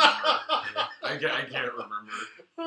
I don't think it was on the one that was released. Probably not. How cold is it up there? Yeah. Mid-40s. So. Yeah. Yeah. Typical November. I don't know. Yeah. Mid-40s Fahrenheit for those of you watching from across the pond. There you go. Yeah, actually. It was, yeah. Oh, sorry. They're asking about the movie I'm in with Bill Oberst. Last I heard, for those that I got cast in a movie called Routines that's being shot up in Chicago that's starring Bill Oberst Jr. and Lynn Lowry. Last I heard, that's possibly getting filmed sometime in April, and I play a talk show host in it. Nice. That's great. It was originally supposed to be like I was playing Morton Downey, and then it was changed. I think it was changed to where now I'm playing more of a Jimmy Fallon type. Oh no! Like, yeah, we played Morton Downey, and I was a replacement for Gary Busey in it. I was apparently Gary Busey wanted too much money or something. Like, oh, well, that's the porn guy from YouTube.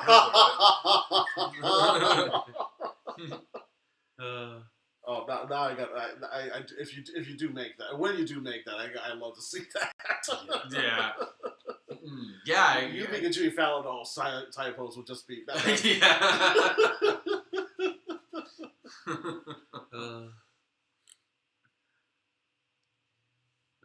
Here's Lloyd. Yep, there's Lloyd.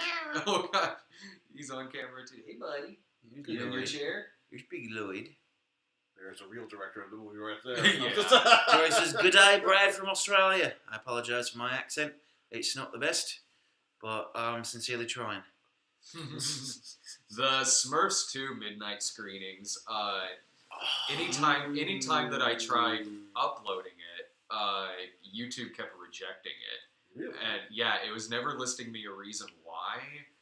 It also did that for the Pulp Fiction midnight screenings. I never got a reason why it kept getting rejected, but it was. So basically, what'll happen, like with the Smurfs 2 midnight screenings, is it'll most likely be an extra feature on the next Snob DVD. That's what we did with the Pulp Fiction one. It was a special feature on the Unerotic Fantasies DVD. So it'll be the same thing with Smurfs 2.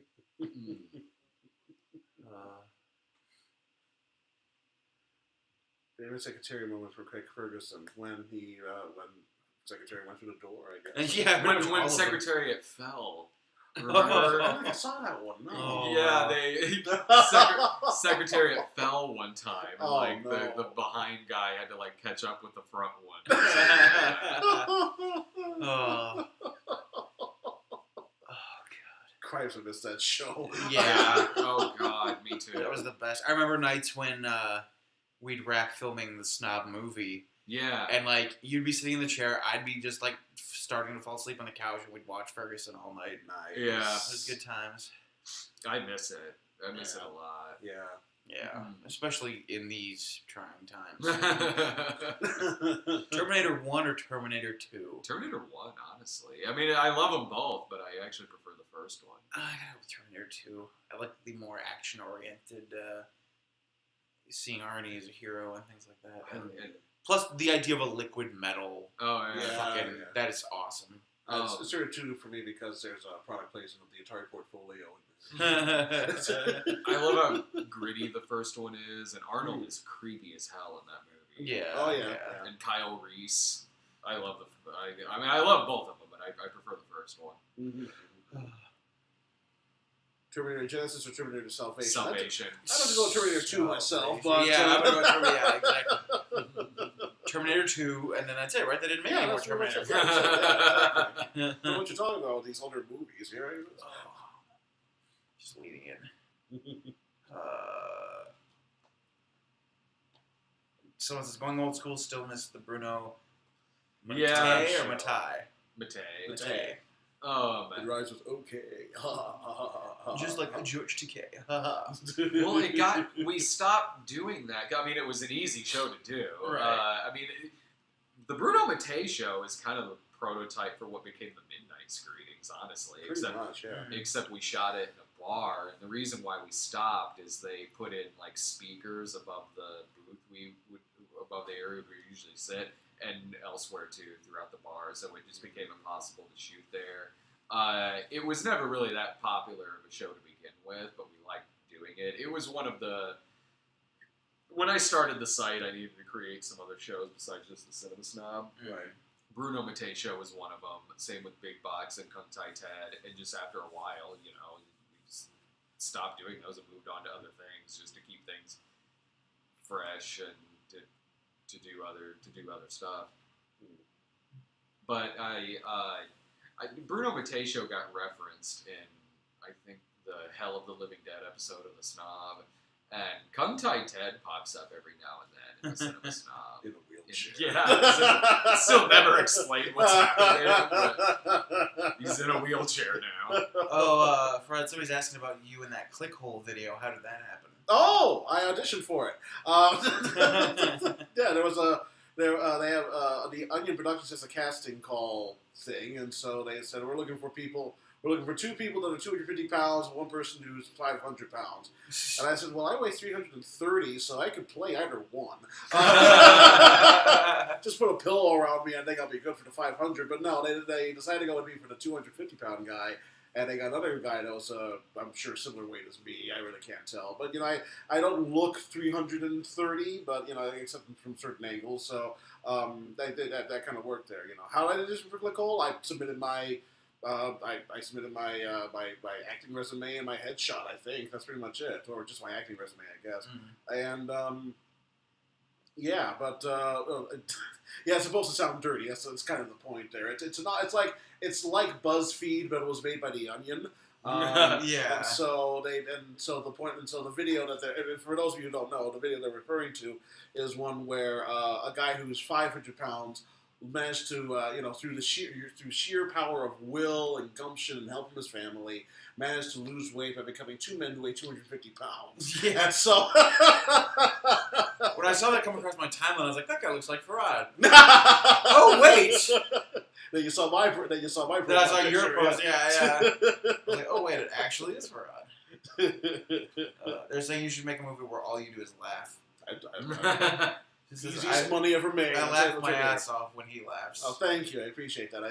I've been told I have a very infectious laugh, which is nice. What? Check PayPal real quick. Oh yeah. I'm sorry, Billy. One person said, There you go, buddy. Well, yeah, I did a set over at Zany's in downtown, and was it when I did a set there? I can't remember if I did a set there or not, but at one point there was a comment card that came back that said, "I hate laugh tracks. This show would have been a lot less funny if there weren't so many people laughing and all that there." And it's kind of clear that they were referencing to my laugh because my laugh is the loudest one in there. It's probably one of the reasons I'm actually doing a set over there. But anyway, but yeah, it was the fact of the matter is that shortly afterwards, one of my jokes was when I went up on stage and said, "Hello, my name's Farad. I'll be your laugh track this evening." So there you go. Fantastic. So yeah, thank you guys so much. Again, we appreciate you guys hanging out with us tonight for this fundraising stream. We're checking now. How we looking, Brad? We got another $100. Oh, we got another $100. So we're gonna have another person joining us in the chat via a phone call. Corey is asking me Ghostbusters 1984 or Ghostbusters 2016. The answer is obvious, and if you can't figure it out, who am I to tell you? Let's see what else.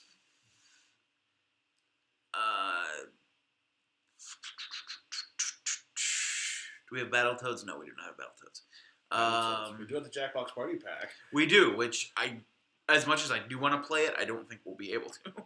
It would be difficult, to show both the screen as well. Hey, Michael, how you doing there? Hey, it would be difficult to show both the screen as well as us and that. You're just in time. Literally, the question that just popped on screen was, "Whatever happened to Dave? Whatever did happen to Dave? We don't know."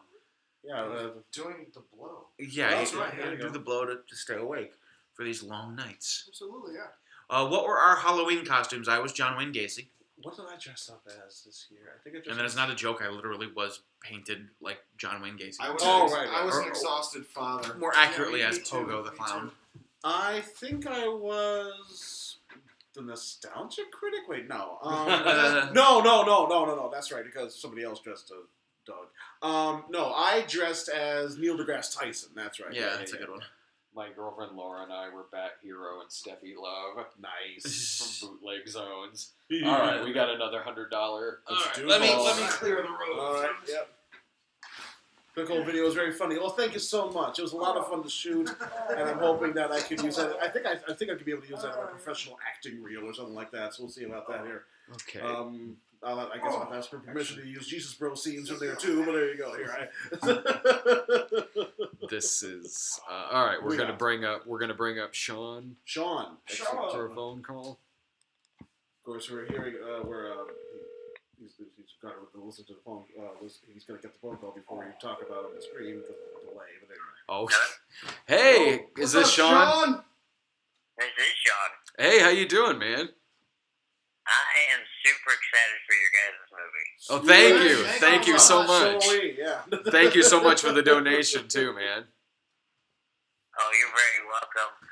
So my question to you guys would be, what was your favorite scene to record that you guys have shown already? Our favorite scene that we've shot already? Oh. Yeah.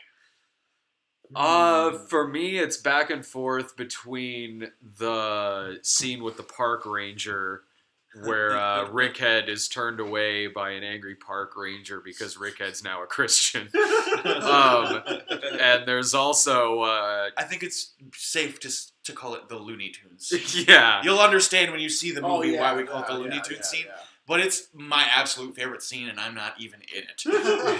There's also a scene. Do you want to mention this scene with you and Allison on the sidewalk after you get back from heaven and you're a Christian now? So you're trying to win Allison's character's Allison and I a have Christian. a walk and talk scene that was just fucking brutal and long and really funny, and acting opposite Allison has been an absolute pleasure through this whole thing. Oh, absolutely. Because every time Ryan calls cut, we just look at each other and go, what the fuck are we doing? I think Allison and I are both by nature awkward people. And I've been rather busy, and I didn't read the script. So, like, I didn't know how the movie ended, and I'm not going to ruin the ending or anything, but it's just like, well, this is a little awkward for both of us. Well, And that was fun. yeah. But I'll say, honestly, just from a technical perspective, we shot a scene yesterday with Rob Walker, where we really got to play with our set and we got to play with some toys, and I think it's going to be one of the coolest looking scenes in the movie. And just watching our crew work on that scene, and it's in the plot. It's the intro to heaven scene. And just watching our crew work and what they put together so quickly, just off the top of their heads, I think was so cool, and it's going to look so awesome. And just the pleasure of watching professionals make a movie while I got to stand there and act like an idiot was really fun. I'd say that this is being the director geek in me. It's that there's a couple moments in this movie again where we go for like some actual real heart and actual real like acting. You know, I mean, we do a lot of really silly, funny stuff in this, but there's some really sweet moments that Dave does, and it's real acting, like really good acting. No. It is.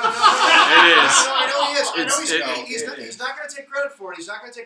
But there's some really wonderful moments that he pulled through, and it's. I know that there's a lot of funny things in this that I love. There's a lot of gags that are just hysterical. Things that like we came up with on the fly that are probably some of the funniest things we've ever done. But really, like, you know, thinking back as a director and as an actor and as writer, is getting to see these really incredible moments where Dave is getting to show his acting chops. Mm-hmm. Has really been fun for me. I must not have been being as bad of an actor as I thought I was, because the guy you brought in too, he was a background actor and an extra, but he's a local theater guy who directs shows. He's like, if you want to come try out, I'm like, no. No, it's true. He's really, really good. So yeah, it's been and again, he doesn't take the credit he deserves, but we've done some really technically complex things in this movie. Stuff that even for a movie of our budget is bigger than what you would expect we'd be able to do, but we've pulled it off. That's why we need more money. No, we've pulled off some really amazing things that, we've got a small plate, but we've done some cool stuff. But really, it's those moments, it's those character moments. And Dave has some incredible, and Allison does too. Allison Allison just killed it. And getting to see these actors work. And seeing my friends, who I've worked with for so long, we've done many silly things with, but getting to show that they got chops, and they do a great job. And so, for me, that's been some of the best parts of shooting this movie. I think my favorite scene is probably it was the scene where I walked down the stairs and then stubbed my toe. It's like the second thing we shot. It's the first thing I shot. Yeah. Well, no, might have been the second. It was the first setup. No, it was the second setup. It was setup number 2. Oh, yeah. What was the first one? First one was shooting Dave here on the couch. Yeah. Oh, right. Why you tell him the toast line? Oh, let's see. Give me a second here. It's I didn't read the script. Just give me a chance. If you're a malfunctioning toaster, then maybe now I have the tools to cook the toast of our love. That's what he says to Cheddar when his girlfriend back. After insulting her to the core of her being. I read the whole Bible. I loved everything, even the Old Testament. Baby, I want to take you to a stoning. No, Brad. You're selling that too hard. It's, I want to take you to a stoning. Do you have any other questions for us? I do have one more. So growing up, mostly all I watched was Christian videos. Yeah. Have you ever seen a movie called Revelation? No, I haven't seen that It one. had, who did it have in it? It had, what is his name?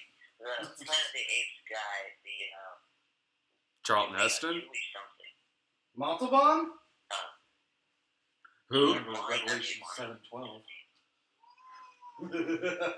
From the... Anyway, there's actually Was it really Roddy good McDowell? actors, Please tell me it was Roddy like McDowell. Paul Giamatti. Oh, Paul Giamatti was in it? Yeah, and Paul Giamatti was in it. He was a crippled guy, and then had gone into this virtual reality headset, Mm-hmm. and the Antichrist had come to him and said, "Hey, we'll make it so you can walk." Mm-hmm. That was just glorious. How old is this? That would have been, I think, 2000. Oh, right on. I might have to check that one out. On the IMDb, it has. Like I said, I look forward to seeing you guys' movie. I'm super excited. Beg pardon? I'm super excited for the movie. Thank you so much, man. Yeah. And thanks for the donation. You're welcome. Y'all have a nice day. You too. Hey, thank you, Have man. a great day. Thank you so much. Thanks so much. Jeff Fahey's in that? Yeah, it's Jeff Fahey, Tony Napo, Carol Alt. Nice. The rest of these names I don't really recognize here, but yeah. It's the sequel to Apocalypse, of course. Of course. Well, I got to see the first one first.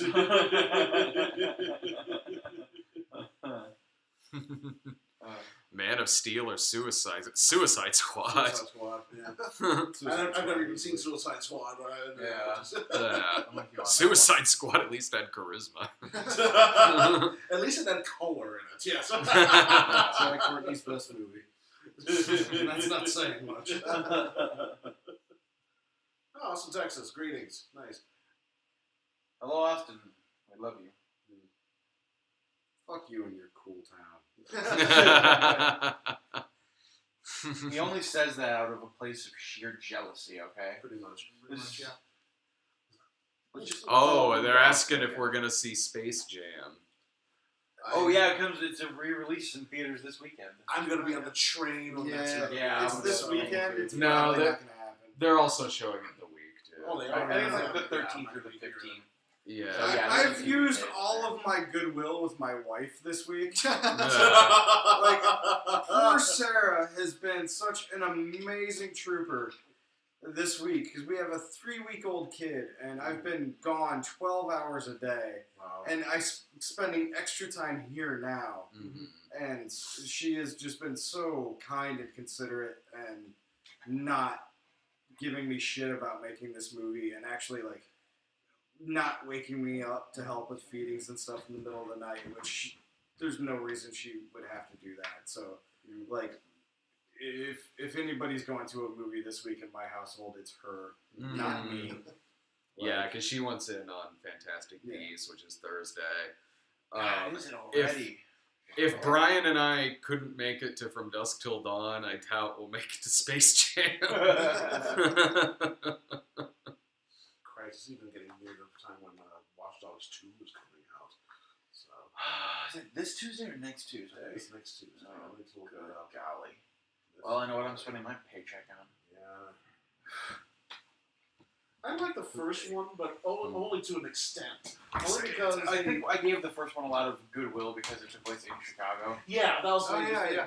I never played that game. I mean, I heard it was. I mean, was it good? I mean, It was enjoyable. Yeah. It was a little overhyped, Oh yeah. but it was pretty good in terms of just like interesting gameplay mechanics and things like that. Yeah. It was very unique gameplay mechanic. I'm really looking forward to the sequel because they've amped up the mechanics a bit. Now you have like 2 different styles of drones that you can use. Interesting. Oh, yeah. You have a quadcopter drone, and you have a little like a wheelie drone that can go into places. And you can really freedom of like you can do everything lethally, non-lethally, however you want to play it. interesting. Nice. I see people who are disagreeing with you. With me? Well, yeah, that about Watch Dogs. Oh, No, yeah, Watch Dogs of course. 1 or They're 2, disagree with me. They're the internet. Yeah, of course. I don't know. I just The thing about Watch Dogs 1 was that it tried to recreate Chicago, and yet it kind of failed. Yeah, it wasn't a very realistic recreation. And then the other thing too is, like I said, it was really overhyped. Yeah. A lot of it was like, this is the next big thing. You're gonna be able to hack anything you want in the game. And really, when the game came out, they're like, okay, you can hack stuff in the street and ATMs and other people's phones and security cameras. okay. I'm getting questions here. This is Oh, good. Let's hear. what we got? Let's see here. Let's see here. Ryan, the movie that inspired you to make movies. I don't know. I mean, I didn't have a whole lot of movies. I mean, I didn't have a whole lot of movies growing up. We had a ton on VHS. And as bland as it may sound, one of the only VHSs we had at the house was Empire Strikes Back. Nice. Oh, that's a good one. And so I would watch that one over and over and over and over again. So, like, as far as like movies go, I would watch that one over and over again. We recorded it off the TV, so this was before the VHS set came out. Yeah. And so we recorded. I had a friend down the street that had Return of the Jedi, so I go Nice. borrow it from him. There you go. But he recorded it on a day where there were tornadoes that went through. Oh. So like, So you did tornado warning. so like every 15 minutes, the weatherman would break in. Oh. So there's parts of Jedi I never saw until like the re-releases came out. It's like, oh my God, they destroyed Jabba's palace. Yeah. When did that happen? I thought he just said, okay, you guys can go. But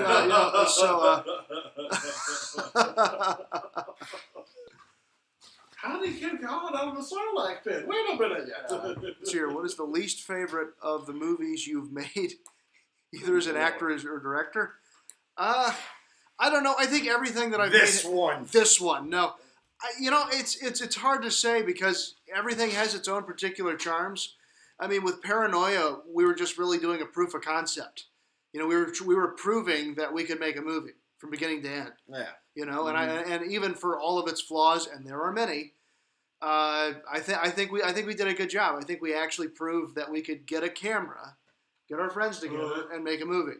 The Cinema Snob movie, even for its flaws, and there are many, we wanted to do an origin story that wasn't the actual origin story of the actual character. I think we did a cool movie. I think we did something that was really. And I mean, yeah, it made money. We wanted to make money off of it, which and we I did. mean, that shoot was really grueling compared to this one. Right, and that was a grueling shoot compared to this one. So that was hard. I mean, that one like had a lot more weird moving parts to it. That had a lot of weird moving parts. I mean, that one I was doing a day job as well as most everyone else, so we couldn't do like any. And the crew who was whoever wasn't working. And the crew, we didn't really have a crew. We just kind of did everything. Like So there that were was times when I held the mic and I was holding right, the yeah, props exactly. and So things we all like kind of that. pitched in on that one in weird ways. So that was kind of, but again, that movie had its charms too. I mean, we got to do some really funny things with that one. We got to do some really cool things, and There's still things in that movie that I'll just wake up laughing about. Yeah, we like had Ed squibs. Glazer's face. Right, yeah. And we got to kills me. and we got to do some really fun stuff. I mean, we had Hank Carlson come Which down and that do our makeup reminds me, effects. I owe all of you something. Stand up, everyone. Stand up, everyone. Stand up, everyone. Okay, Stand up, okay. everyone. Oh, we're doing something here. First thing I did when I got my copy of the Cinema Snob movie was I watched the commentary tracks. Yeah. And I owe every one of you. You guys in You your brought it, kind brother. words. Oh, thank you. Thank you so much. I forgot I wanted to do this when I came into Oh, town. no problem. Oh, absolutely, buddy. So, pardon my little self-flagellation there. It was the only part of the commentary track anyone could hear. That's why that's why you want better people recording stuff. But I mean, it's everything has its charm to it. Yeah. And I mean, it's all crotch shots. Yeah. But Sorry, guys. team Hugs. crotch This shot. was all hugs. Yeah, that was hugs. We weren't just showing you our crotches, we promise. Let's see here. There's a shot. How do I feel about my early movies? And that's the same kind of thing. It's we like don't talk about We those. don't talk about those. we don't talk about no. I mean, I've always been obsessed with movies, and so even though, like looking back on them now, they're positively humiliating. But the joy of making those But the joy of movies, making them, like figuring out how to do a push zoom and shit like that. I wouldn't be able to do what I do now had I not have made those. So I have to think of, I mean, I don't think I'd ever watch them. Like, honestly, I haven't watched any of those movies in years. And I'd probably be, again, mortified to actually sit and watch them. But it's like watching a toddler learn how to walk. It's like watching a toddler learn how to walk. That's exactly because it. if you ask me what my least favorite is of the stuff that I've directed, I would say Freak Out. It was the first movie I directed. Well, and at the time we loved it, but now when you watch it, it's just like everything we see now is like, fuck, I wish we weren't recording like music on the site, But for a movie that we did in our very, very, very early 20s, a full-length movie that was a horror film shot on high 8 tapes. Oh, wait, somebody here says they go to Columbia in Chicago. Oh, hey. All right, it's Professor Tom Nook. Would you promote the movie at my college? I go to Columbia in Chicago. Well, that just happens to be my alma mater. Nice. Yeah, I went to Columbia, Chicago, and in fact, most of the crew are Columbia grads. I considered going to Columbia. Yeah, see, I applied, and some I was people accepted. even considered accepted. Columbia. Yeah. Yeah, so I didn't even apply. I should have. well, no, yeah, I applied and I was our- accepted, and then I decided not to go there, and now I'm not in debt. yeah, well, true, yeah. Yeah, But that's- our director of photography is a Columbia grad. Our first AC is a Columbia. I think he's currently at Columbia. Our gaffer's a Columbia grad. Who else is a Columbia? Oh, Malcolm is a Columbia grad. Yeah. Yes. Lloyd is a Yeah, Columbia. Lloyd, yes. So yeah, I mean, it's I would love to. Yeah, If you arrange it, we'll come. if you arrange it, I will gladly come I'm back just there. from Columbia, the country. He's from Columbia, the country. Yeah, no, honestly, yeah, I love. So. Any Yeah. IIT grads here, huh? Hey guys, So, by yeah. the way, I just want to say we're gonna give it about another 15 minutes, and we're gonna call it. It's been great talking to everybody, but we gotta make a movie in the morning. Yeah. For anyone who wants to get in any phone call, well, you can keep donating. Like, I mean, it's Please we're not keep taking donating. down our PayPal after Right. the stream is over. Like, you can donate anytime. If you've you been want. entertained by any of this in the least, please consider donating. Yes. We would really, really appreciate it. Mm-hmm. What it comes down to, I mean, we've talked a lot about like what is the purpose of why we're asking, coming back to you for more money. It's really because we can, with what we have, we can make a particular kind of product. With a little bit more, we can make an even better product. Exactly. And that's what it is that we budgeted for a certain thing, and what we've done is we have spent more than we anticipated, but it's making things better. Yeah. It's not because we missed something or, oh crap, we have to pay off like the mob or something. But We're that's a more than different budget. halfway through. Hey, it. listen, me and Johnny Spaghetti over here, we're going to break his legs, all right? Right. We're more than halfway through, and honestly, what we've done so far is easily the best thing I think we've done, and we really want to put everything we can into I it. can say without a doubt that there's a lot of movies we've done that I love. I love the Cinema Snob movie. I love some of our other movies too. And from just being there on set, seeing it all come to life, between the direction, the crew, the acting, the little bit of the dailies I've seen, I can easily say that so far in the movies that I've either directed or just simply written, or that any of us worked on in the past, that this is easily the best film we've ever done. You guys are in for such a treat with this. I mean, when I came on to the set this morning, I didn't really know what to expect, but after seeing the crew and the professional equipment and how quickly we were moving through things, I realized, like, there is really no difference between this and a major Hollywood film other than funding. But these guys know their shit. They know what they're doing. Ryan knows his shit. Ryan knows his shit. I've been lucky to work with a lot of cool companies, and there's a question: do I work for the Asylum? As a freelancer, yes. I'm not on their salary. I'm not like a member of their staff, but I have freelance for them, and I've edited a few of their movies, and worked for them in a lot of different ways. So yeah, I do work with Asylum, and I like Asylum. They're really good people there. They kind of know sometimes what the movies they're making, but it's good people making their movies there, and I like working with Asylum, and I'll hopefully work with them a lot. I worked on the Martian Lands movie. I did kind of an assembly edit for them. I helped Anthony a lot with the Sharknado movies, all over the place doing that. So it's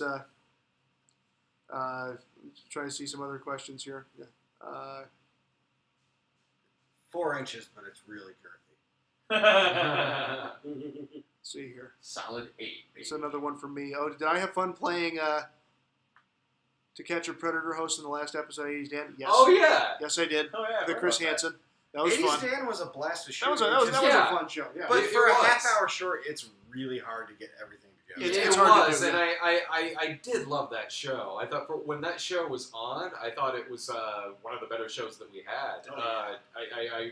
In fact, it probably was my favorite show on the site when it was on. But it was time consuming, and it wasn't easy getting everyone together or anything. And I mentioned this earlier in the stream. I am at some point maybe going to pitch it as maybe like a new animated series on the site or something. It'd be great as a cartoon. Yeah. Who do you pitch it to? You pitch it to yourself. I don't mean that.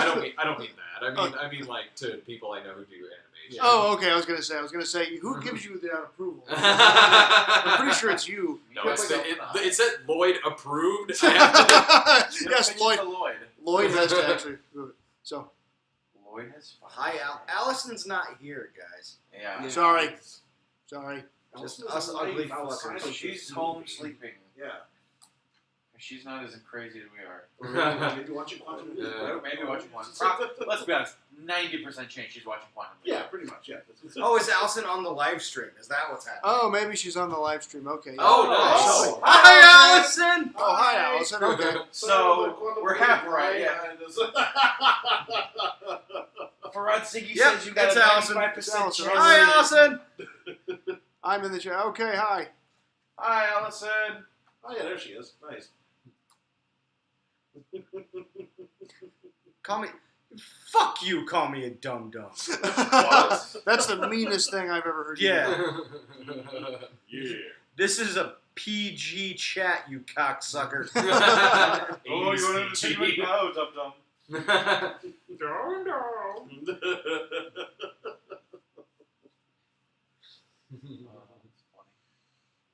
No, Allison's stream hasn't gone well at all. It's been great. Somehow we're down $400. That's right. Yeah. Someone's been managing to steal any. So. When they put me in charge of the money laundering, I thought I actually had to go put the money in the laundromat. That's what you do. This money's very dirty. Yes. Yeah, but why did you use bleach? That's right. Don't you know it's not paper? It's fabric, I don't know man. how many of those singles have been down strippers' G-strings. It just makes them All better. of them. The salty all of ones them. are the best ones. Oh. Tastes like salty milk and coins. Oh, jeez.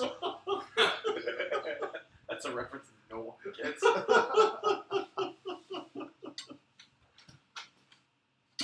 Dave did it hurt. Falling from heaven? There Yes. you go. Yes. Oh. Where's Lloyd and Chloe? Lloyd was off to the side. I don't know where he Lloyd was. and he Chloe was are off over there. canoeing. They're probably laying upstairs. Yeah, probably. They're like, come on, we're tired. Hardest movie we made before Jesus, bro. Honestly, this one hasn't been hard. This has No. been a pleasure. No, this has been a breeze. I mean, this one's... Speak for your fucking Well, self. Ryan, That's true. I'm I don't know not why the I one answered who that. gave I'm just doing behind the scenes footage. Like. I'm not the one who gave you 4 jobs. Yeah, true. I gotta talk with the producer on that one. No, yeah. It's the editor's problem. It's the editor's problem. No, so- The hardest one? Man, that's... Honestly, just because of everything... Cheap. Yeah, Cheap was hard. cheap or shot on Because Cheap, halfway through Cheap, we thought we were done. yeah, because we lost 2 Yeah. actresses halfway through. And I we ended can't- up getting them back. Yeah. But, But then we had to wait for my hair to grow back out and shit. It was ridiculous. yeah. Cheap and shot on Chidio hasn't been easy to say the least. Brad, they want to know if we have any bar hopping younger day stories. There was the time I got really drunk and Brad drove me home, and I don't remember him putting me there, but I woke up fully clothed in the running shower of my parents' house with my dad standing above me going, "Good night."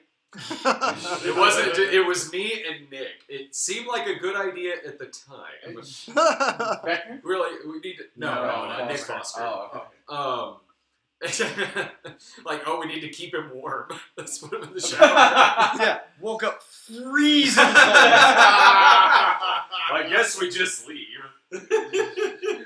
that water will keep him warm. It's fine. There was one time we got drunk and we crashed over at Dave's place back when he was living with his folks, and then Nick and I had the bright idea, like, wouldn't it be funny? This is morning. We're like, wouldn't it be funny if we just left and like stuffed our sleeping bags with pillows and a severed head hanging out of it? So like, we had this severed head that had brown hair, kind of like mine at the time. Only like the head had like a bullet hole in it, and the blood around the neck. So we had the top of it like hanging outside of the sleeping bag, and your niece Carmen, Who was like 12 at the time. at the oldest, yeah. Yeah. And she might have been younger than that. Yeah. But like, anyway, your mom I think said, "Carmen, why don't you go wake them up," or something like that. So she goes downstairs and like kind of nudges at the sleeping bag, and just the head rolled out of it.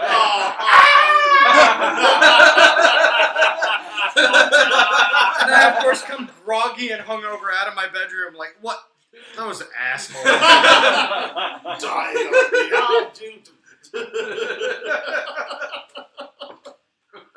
I went bar hopping with Steve Bird once. I don't know about that. Nice. I ended up going like the Underground Wonder Bar in downtown with him and Jeff Ross. Right on. Roastmaster. That's right. Yeah, that was a night.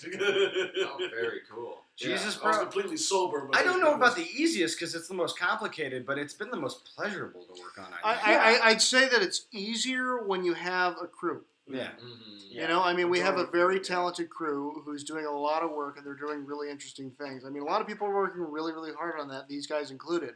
So, I mean, it's going easy, but that's because it was also, I mean... a lot of the shit we normally have to do ourselves is done for us. Right, and the other piece is that I've been working on a schedule and planning this movie for probably 2 months.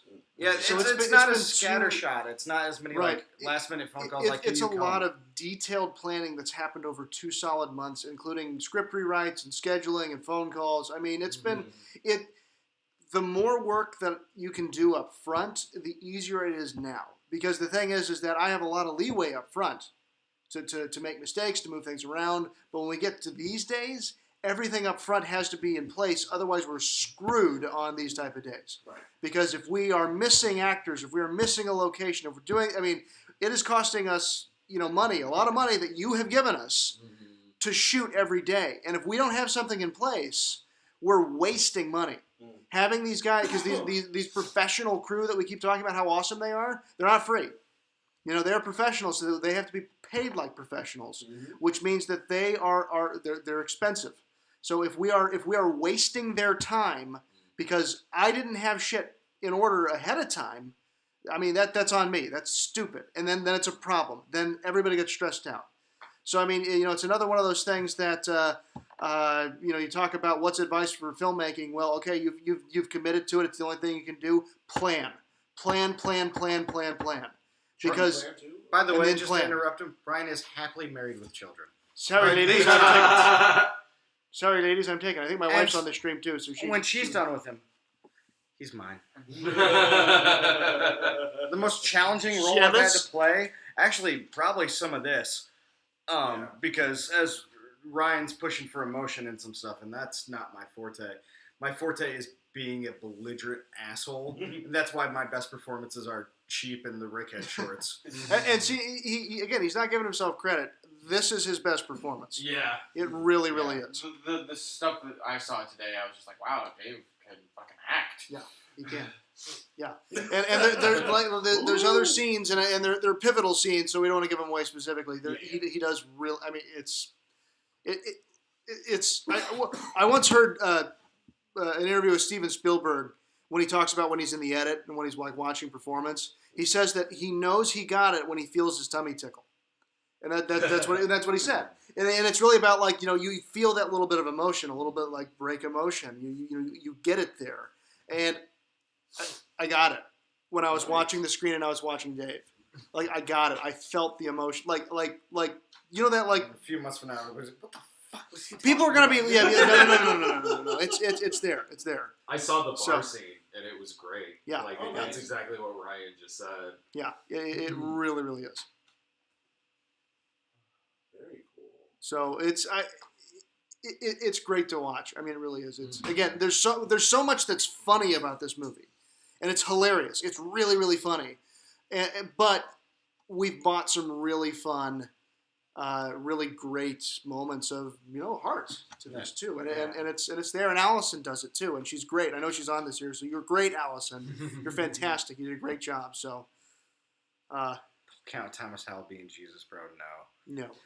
The only there's no other real references to the no, reviewers, there's not. It's just that it happens to be about the Rickhead, and the reason for that being when I wrote the script, or when I was in the notes process of writing the script, I knew what I wanted the movie to be about, and I knew that I wanted the main character to be like this kind of angry internet atheist, and then I was like, oh, wait a minute, like we have that, the Rickhead from the reviewers, so I decided to just go ahead and just make the Rickhead the main character of the movie. It made sense, because like this is, regardless of the reviewers existing, this is the kind of role I would have written for Dave anyway, regardless of the reviewers existing, and that's the only the only tie-in that this has with the reviewers is just the fact that the Rickhead happens to be in both things. You don't even need to know that the reviewers exists in order to see this. I mean, if you haven't seen the reviewers, check it out. It's a good show. As far as filming, like we've only got 2 days left. We're actually almost done. Yeah. Other things. Someone keeps asking what movies we love that everyone else hates, and that's a fucking hard question, man. Because I don't know a movie that's like, I know there's a lot of movies that a lot of people hate, but I don't know of anything that's universally hated. Like even terrible shit. Yeah. I have been chosen. Like I have a soft spot for some probably terrible movies. I got a soft spot for Geely. Yeah. I think we all do. Geely's fantastic. Yeah. Colin, what the fuck is with you and Arby's tonight, dude? He's thinking Arby's. Who's not thinking Arby's? Yeah. Well, we ever finished? Yeah, it's finished. It's done. The script for the final episode was written back when we were doing the show, and I still have the script, and I've always wanted to actually shoot it or do something with it, or even if it's just like a scene, a script reading or something, or have it to where it's just a revolving door of different actors playing the Jeff character. Oh, come here. Come here, Lloyd. Uncle Dave's got him. Uncle Dave's got him. He wants down. All right. As you pick him up. The Stone Gremlins, where did that come from? Actually, that's an incredibly dumb story. When I was a sophomore in high school, I made this really dumb paper mache gremlin in a high school art class, and it just sat in my basement. And when we were making our really, really bad low-budget home movies, like when we first started, the Stone Gremlin was always around, so we were like, that's our logo, and we just put it in front of the camera. That's right. Farad is Jeff. Who's Jeff? Jeff was the Jake character in the review. Oh. Sure.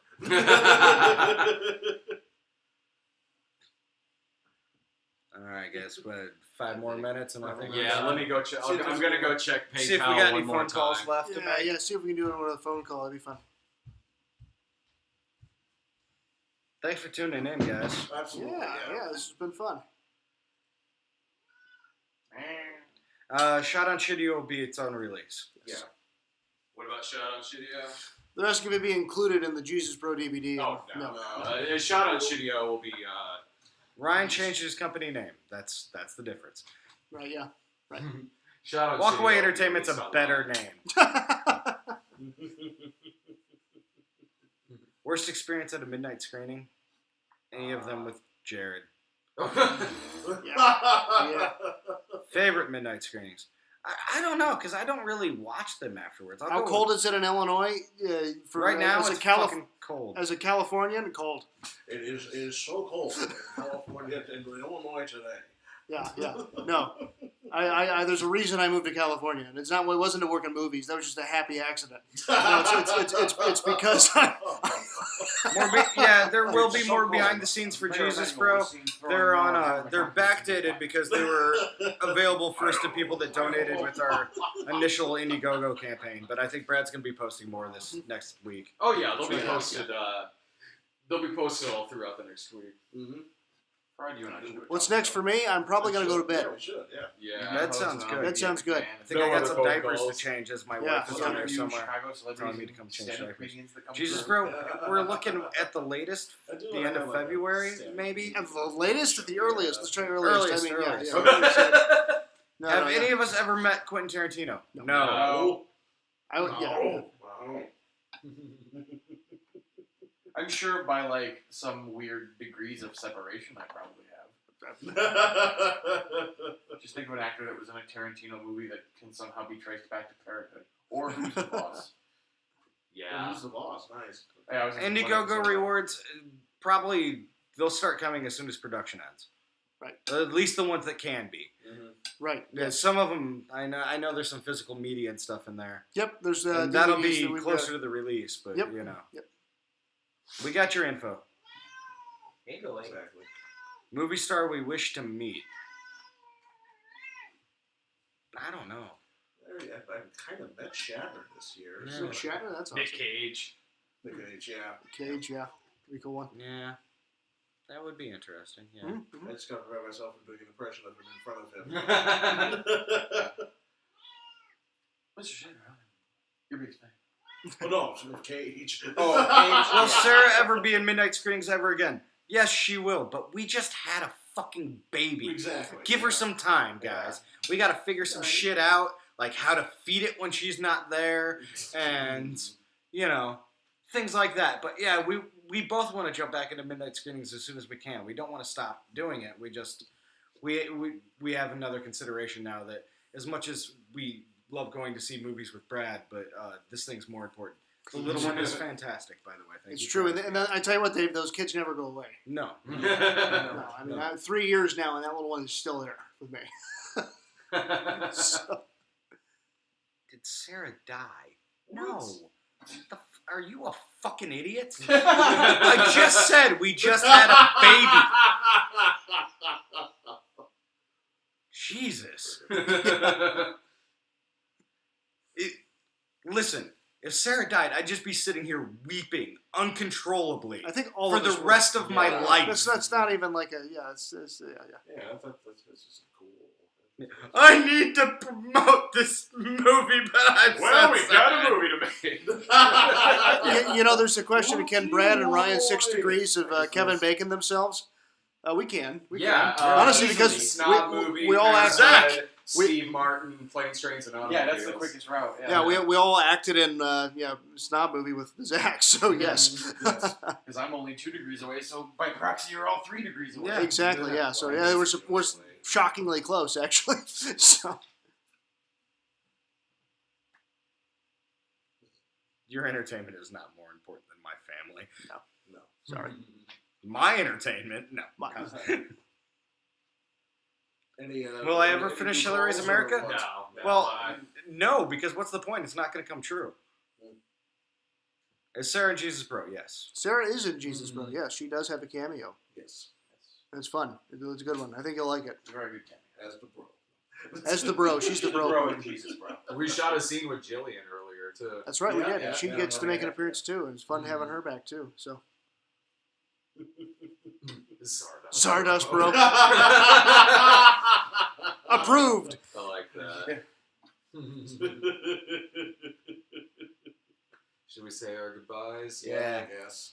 I think so. But that is a valid question, though. I want to answer that one before we end. This is a good place to end. Who would win in a fight, Bruce Campbell or Kurt Russell? Oh. Kurt Russell. Yeah. It depends on the characters Yeah, you that's the imagine. character too. Yeah. Like, if you have Think Chris Ash Skin versus versus, Ash, like, yeah. Jack Burton, I think Ash might win. Yeah. But if you have R.J. McCready versus anybody... Oh. Or like if it was Ash versus Snake. Snake would win that. Captain Ron versus his character from Surfing Sarah. All right, guys. Thanks for tuning in. I'm going to go home and hold the baby. I'm going to go home and sleep with my wife. I'll go to my hotel room. That's right. Thanks a million for watching, guys. Thank you, guys, and thanks for donating. Yeah, thanks for the donations. And if you missed anything from earlier in the stream, it's going up on YouTube once Sweet. it's sent. Nice. That's right. Yeah. So my robot laugh will be in there. Somehow. Exactly. There you go. All right. See ya. Good night, guys. Good night, Allison. Da, da, da, da, da.